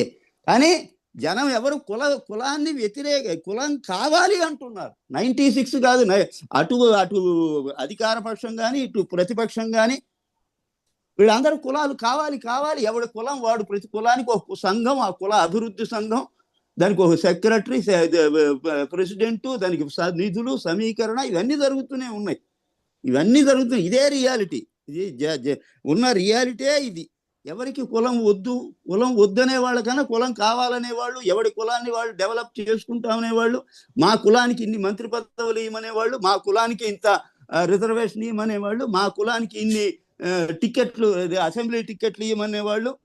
ఇదే వాస్తవం, ఇదే రియాలిటీ. కాబట్టి ఉన్న రియాలిటీ ఇది. జనం ఎవరు కులాన్ని వద్దు అనుకోవడం లేదు. ప్రతిదానికి బ్రాహ్మణులను దూషించడం, బ్రాహ్మణిజాన్ని దూషించడం ఇదొక ఇదైపోయింది. ఏ బ్రాహ్మడు నీ దగ్గరకు వచ్చి అయ్యా నేను పూజ చేస్తా నాకు రూపాయలు ఎవరు అడగటం లేదు. అడిగినా మనం ఏం ఒప్పుకోవడం లేదు. కాబట్టి ఏ ఒక్క కులాన్ని అసలు ఇవాళ బ్రాహ్మణులకు ఏమి ఇన్ఫ్లుయెన్స్ ఉన్నది? ఇవాళ బ్రాహ్మణులను ఎవరు పట్టించుకుంటున్నారు? ఇవాళ బ్రాహ్మణులకు సమాజంలో ఏమి గౌరవం ఉన్నది? అవన్నీ ఊరికే మనం అనుకోవటానికి బాగుంటాయి తప్ప ఇవన్నీ ఇవాళ ప్రపంచంలో ఎవరి బతుకువాడు బతుకుతున్నాడు. ఎవరు ఇష్టం వచ్చినట్టు పనులు వాడు చేసుకుంటున్నారు. ప్రతివాడు కులం కావాలి అంటున్నాడు. అధికార పక్షం వాళ్ళు, ప్రతిపక్షం వాళ్ళు, మరి రాజకీయ శక్తులు అన్ని కూడా కులం ప్రకారం మా కులం ఇంత పర్సంటేజ్ ఉంది కాబట్టి మాకు ఇన్ని స్థానాలు ఇవ్వాలా, ఇన్ని టికెట్లు ఇవ్వాలా, ఇది ఇవ్వాలా అని అడుగుతూ ఉన్నారు. ఇవి వాస్తవం. ఈ వాస్తవాన్ని వదిలిపెట్టి ఊరికే మనం థియరిటికల్ డిస్కషన్ చేస్తే అయ్యేదేమీ లేదు. నా మటుకు నేను నా పిల్లలకు ఇంటర్ కాస్ట్ మ్యారేజెస్ కూడా చేశాను. చాలా సంతోషం. వారి మాట్లాడిన పద్ధతి బాగుంది. చాలా సంతోషం. Thank you sir. Thank you very much. Prakash Rao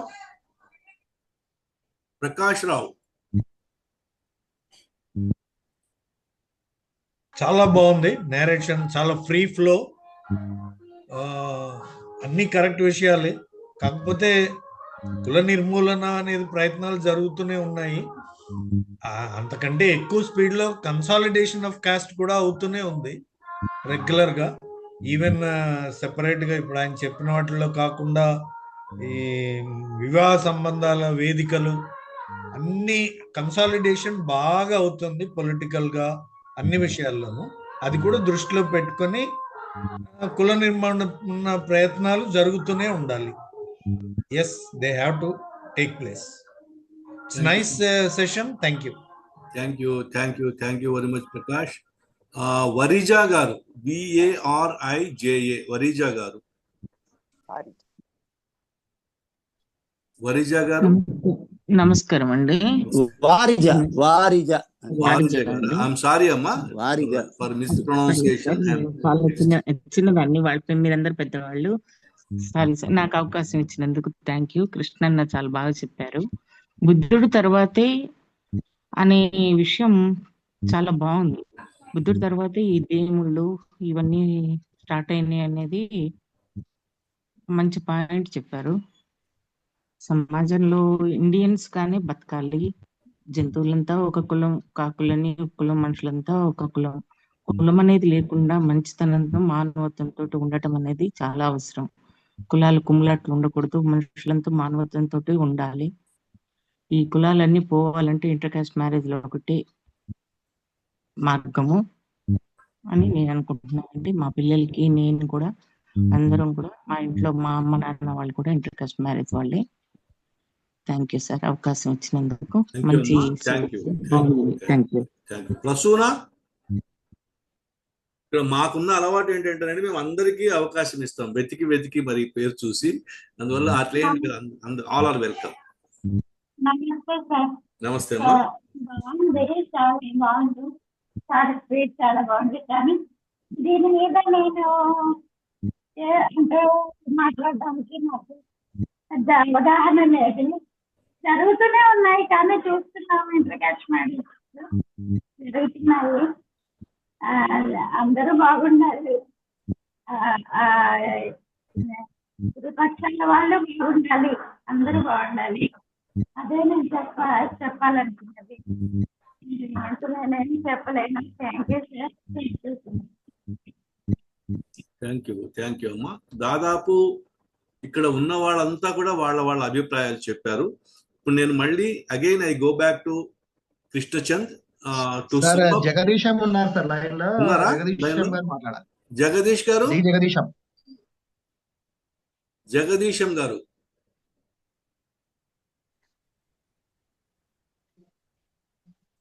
please. అందరికీ నమస్కారం. కృష్ణ ఈ టాపిక్ ని చాలా చక్కగా డీల్ చేశారు. తర్వాత మిగతా వారందరూ కూడా చాలా వారి వారి ఉద్దేశాలు వితౌట్ ఎనీ ఏమంటావు మనసులో ఒకటి పెట్టుకొని బయటకు కాకుండా ఏదైతే వాళ్ళు ఫీల్ అవుతున్నారో దాన్ని చక్కగా ఎక్స్ప్రెస్ చేశారు.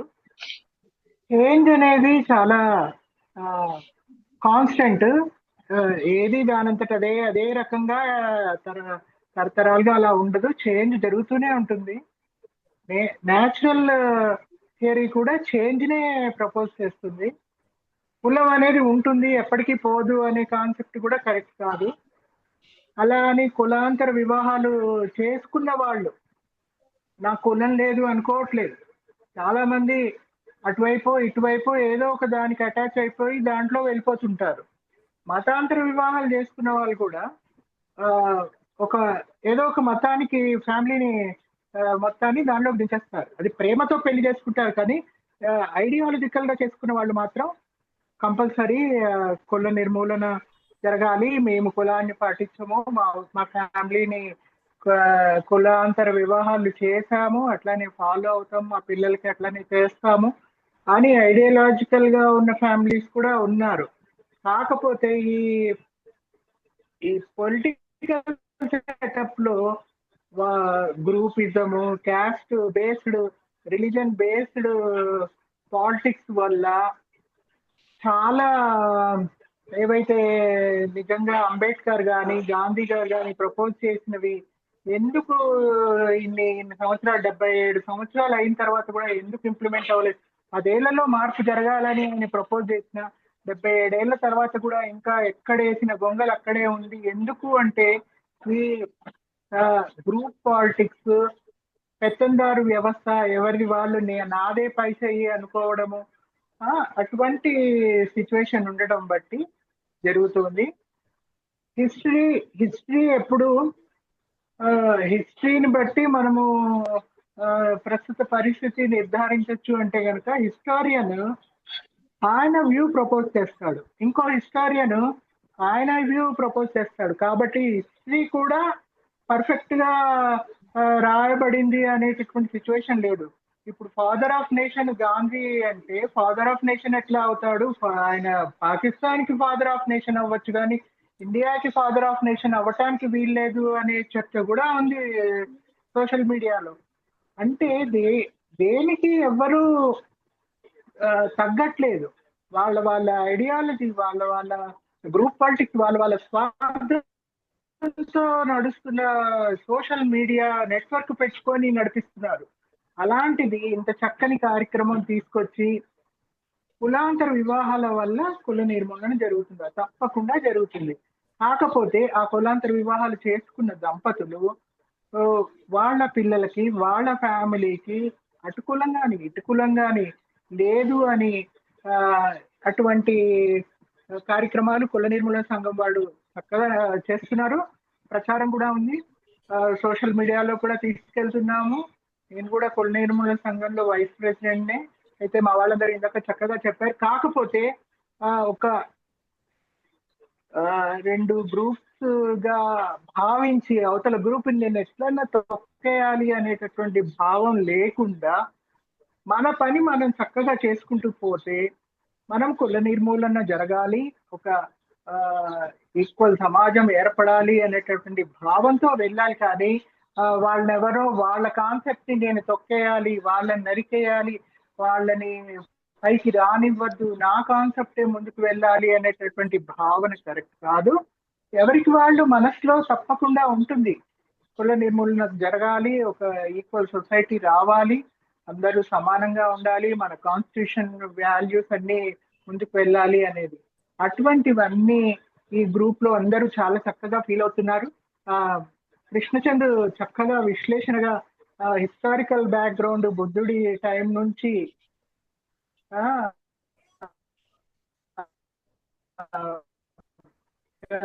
తీసుకొచ్చి ప్రజెంట్ సిచ్యువేషన్ వరకు అన్ని చక్కగా చెప్పారు. అయితే ఈ కుల దురహంకారాలు ఇవి జరగకుండా ఉండటానికి ఇట్లా ఇంటలెక్చువల్స్ అందరూ తప్పకుండా వ్యాసాలు రాసి బాగా ఎడ్యుకేట్ చేయాలి. పేరెంట్స్ పట్టి చేస్తాను అని మొన్న జ్యోతి చెప్పింది, నిన్న జరిగిన విషయము. అంత ఘోరంగా ఒక అమ్మాయిని, సొంత కూతుర్ని ఒక ఈడ్చుకెళ్ళి, కాలు పట్టుకొని ఈడ్చుకెళ్ళి కిడ్నాప్ చేసి, అమ్మాయి మేజరు, అబ్బాయి మేజరు, ఇద్దరు పెళ్లి చేసుకున్నారు. మరి వాళ్ళకేంటి, వాళ్ళ ఇది కాన్స్టిట్యూషన్ ఒప్పుకుంటుంది, ఒక మేజర్ పెళ్లి వివాహం చేసుకుంటే అది చెల్లుబాటు అవుతుంది అని. మరి అలాంటప్పుడు ఇంకా పేరెంట్స్ ఏంటి? అటువంటిది ఎడ్యుకేషన్ కంపల్సరీ సొసైటీలో రావాలి. అన్ని మీడియాస్ ద్వారాను, ఇంటెలెక్చువల్స్ ద్వారా ఈ గ్రూప్ లో చక్కగా అందరు చెప్పేవాళ్ళు ఉన్నారు. మీ వ్యాసాలు తప్పకుండా అన్ని పేపర్స్ లో తీసుకొచ్చి ఎడ్యుకేట్ చేసి సోషల్ మీడియా ద్వారా పైకి తీసుకొచ్చి ఇటువంటి కాన్సెప్ట్ డెవలప్ చేస్తే చాలా బాగుంటుంది. కృష్ణచంద్ర నాకు మా పెదనాన్న కొడుకు, ఆయన ఇంత చక్కని ప్రసంగం ఇచ్చినందుకు ఆయనకి చాలా చాలా కంగ్రాచులేషన్స్. ఈ గ్రూప్ ఇటువంటి కార్యక్రమాలు చేస్తున్నందుకు గ్రూప్ కూడా చాలా congratulations. Thank you very much. Now I return back to Kishan Chand. Kishan Chand ji. Yes sir. So అందరి అభిప్రాయాలు విన్నాను సార్. సో ఇప్పుడు మన సమాజం ఎట్లుందో గ్రూప్ లో కూడా చాలా మంది అట్లాగే ఉంటారు. ఇప్పుడు ఇలా సమాజాన్ని రిఫ్లెక్ట్ చేస్తుంది వాళ్ళ ఆలోచన విధానం. కులం పోదు అంటే అది ఇష్టం లేక పోవడం, నాకు కులం పోవడం ఇష్టం లేక కులం పోదు, కుల నిర్మూలన జరగదంటలా. సమాజంలో అటువంటి పరిస్థితులు ఉన్నాయి. అట్లాగే అమెరికా నుంచి ఒక ఆయన మాట్లాడు కుల సమానత్వాన్ని ముందు తీసుకురావాలండి. సమాజంలో చర్చ నడుస్తుంది, సమాజమే రిఫ్లెక్ట్ అవుతుంది మనలో కూడా. సాధారణంగా ఏమంటున్నారంటే కుల సమానత్వం, కుల నిర్మూలన చేయమని రాజకీయ నాయకులు కూడా చెప్తారు. వాళ్ళ ఫిలాసఫీలో ఇంటర్ క్యాస్ట్ మ్యారేజ్ హత్యలు జరిగితే వాళ్ళు ప్రతిస్పందించావు గవర్నమెంట్ డైరెక్ట్ గా. అదే ఒక కులంలో రేప్ జరిగింది, ఒక కులంలో మర్డర్ జరిగింది అనగానే ఆ కులం యొక్క తాలు యొక్క ఓటు బ్యాంక్ ప్రకారం రిఫ్లెక్ట్ అవుతాయి. వాళ్ళు చెప్పుకొచ్చేది ఏంటంటే, ఈ స్ట్రాటజీ ఏంటంటే కుల సమానత్వం వస్తే అంతా బాగుంటది అనుకుంటారు. కానీ కుల సమానత్వం వల్ల సమాజం బాగుపడదని అంబేద్కర్ ఆ రోజుల్లోనే మాట్లాడాడు. కుల సమానత్వం వేరు అంటాడు ఆయన.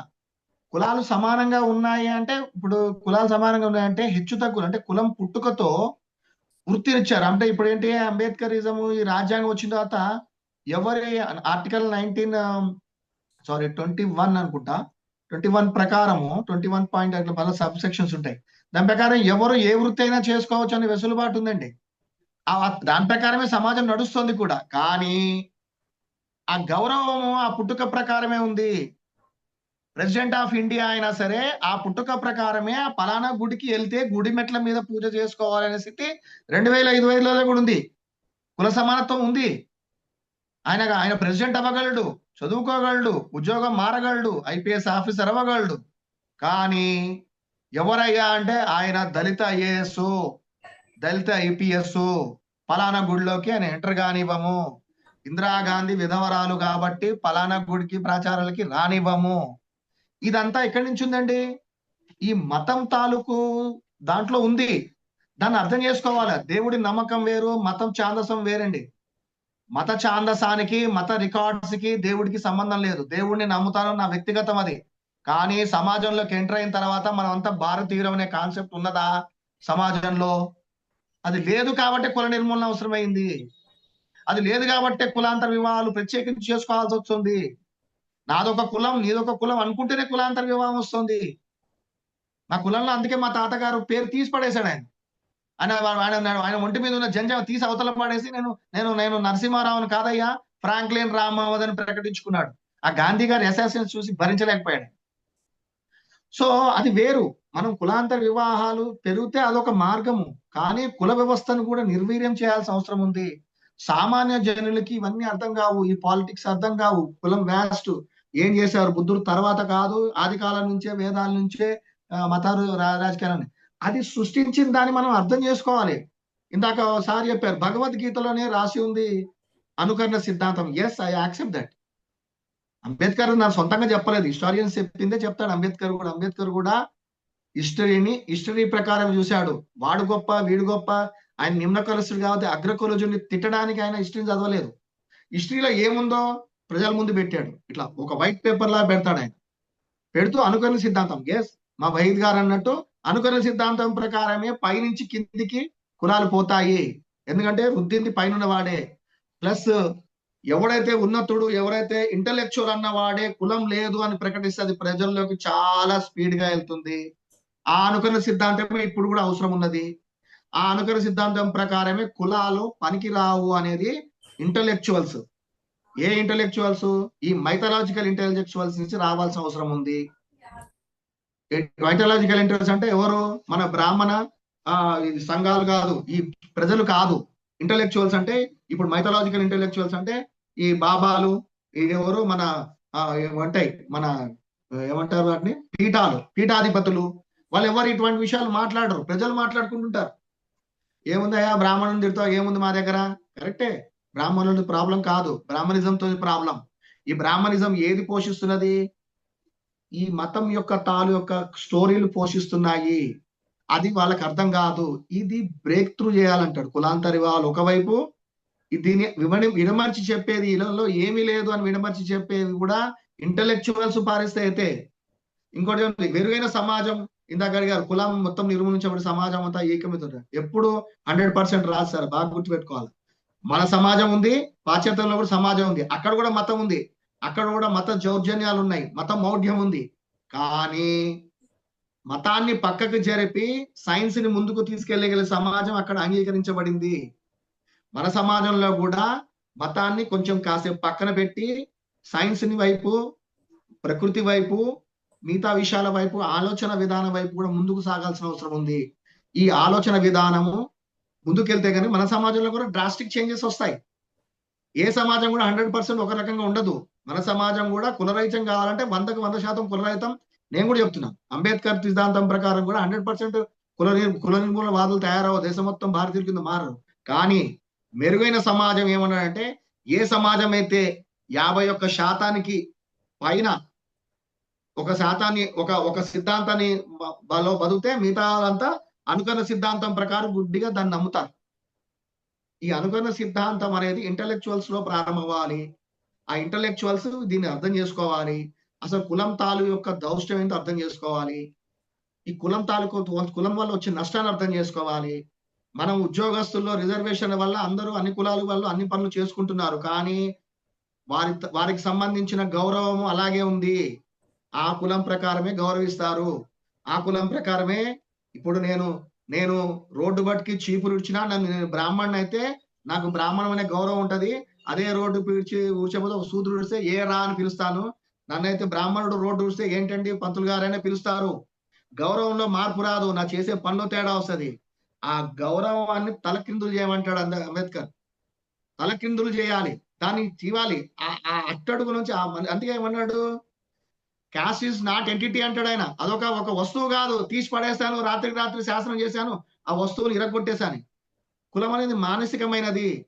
ఎవరు మానసికమైనది దాన్ని వాళ్ళే పోగొట్టుకోవాలని పిలుపునిస్తూనే ఈ అనుకరణ సిద్ధాంతం ద్వారా ఇంటలెక్చువల్స్ ని సమాజంలోకి పెంచడం ద్వారా ఆ ఇంటలెక్చువల్స్ మిగతా వాళ్ళని అనుకరించడం వల్ల సమాజంలో మార్పులు వస్తాయి అనేది అంబేద్కర్ ఫైనల్ గా చెప్పే మాటలు. ఇవన్నీ చాలా అర్థం చేసుకోవాలి. ఈ విషయాలు కూడా మిగతా వాళ్ళు కూడా చాలా చక్కగా వారి అభిప్రాయాలు తెలియజేశారు. ధన్యవాదాలు. నాకు ఈ అవకాశం ఇచ్చినందుకు. సారు నా పైన ఒక కవిత కూడా చదివారు. ఆ మాటల్లో అక్షర పొరపాటే సార్, అది శిరోముండనం అంటే తల తీసేయడం కాదు. అండర్స్టూడ్. ధన్యవాదాలు నన్ను సరి చేసినందుకు. నమస్కారం. Thank you. నమస్తే. ఇవాల్టి సెషన్ ఆల్మోస్ట్ ఆల్ ఎండింగ్కి వచ్చింది. అయితే నేను ఒక్క వ్యక్తిని మాట్లాడించలేకపోయాను, టీవీ రావు గారిని. టీవీ రావు గారు, ఐఎమ్ సారీ, మిమ్మల్ని నేను చూస్తున్నాను కానీ సంహవ్ ఎక్కడో మిస్ అయ్యాను నేను. మీరు అన్మ్యూట్ చేసుకోండి. మీరు ఒక 1 or 2 minutes లో మీ ఇంటర్వెన్షన్ చెప్పగలగండి. అన్మ్యూట్ అవ్వాలి, మీరు అన్మ్యూట్ అవ్వాలి.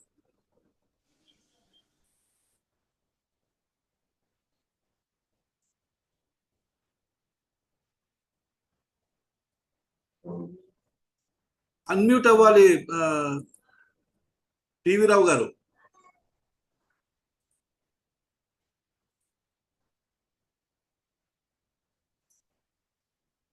సార్ మీరు అన్మ్యూట్ అవ్వలేదు.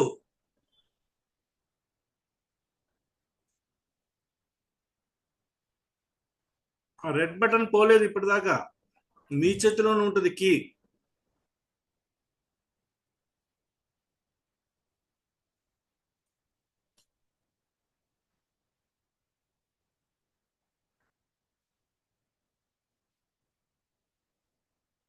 మీ స్పీకర్ ఆన్ అవ్వట్లేదు.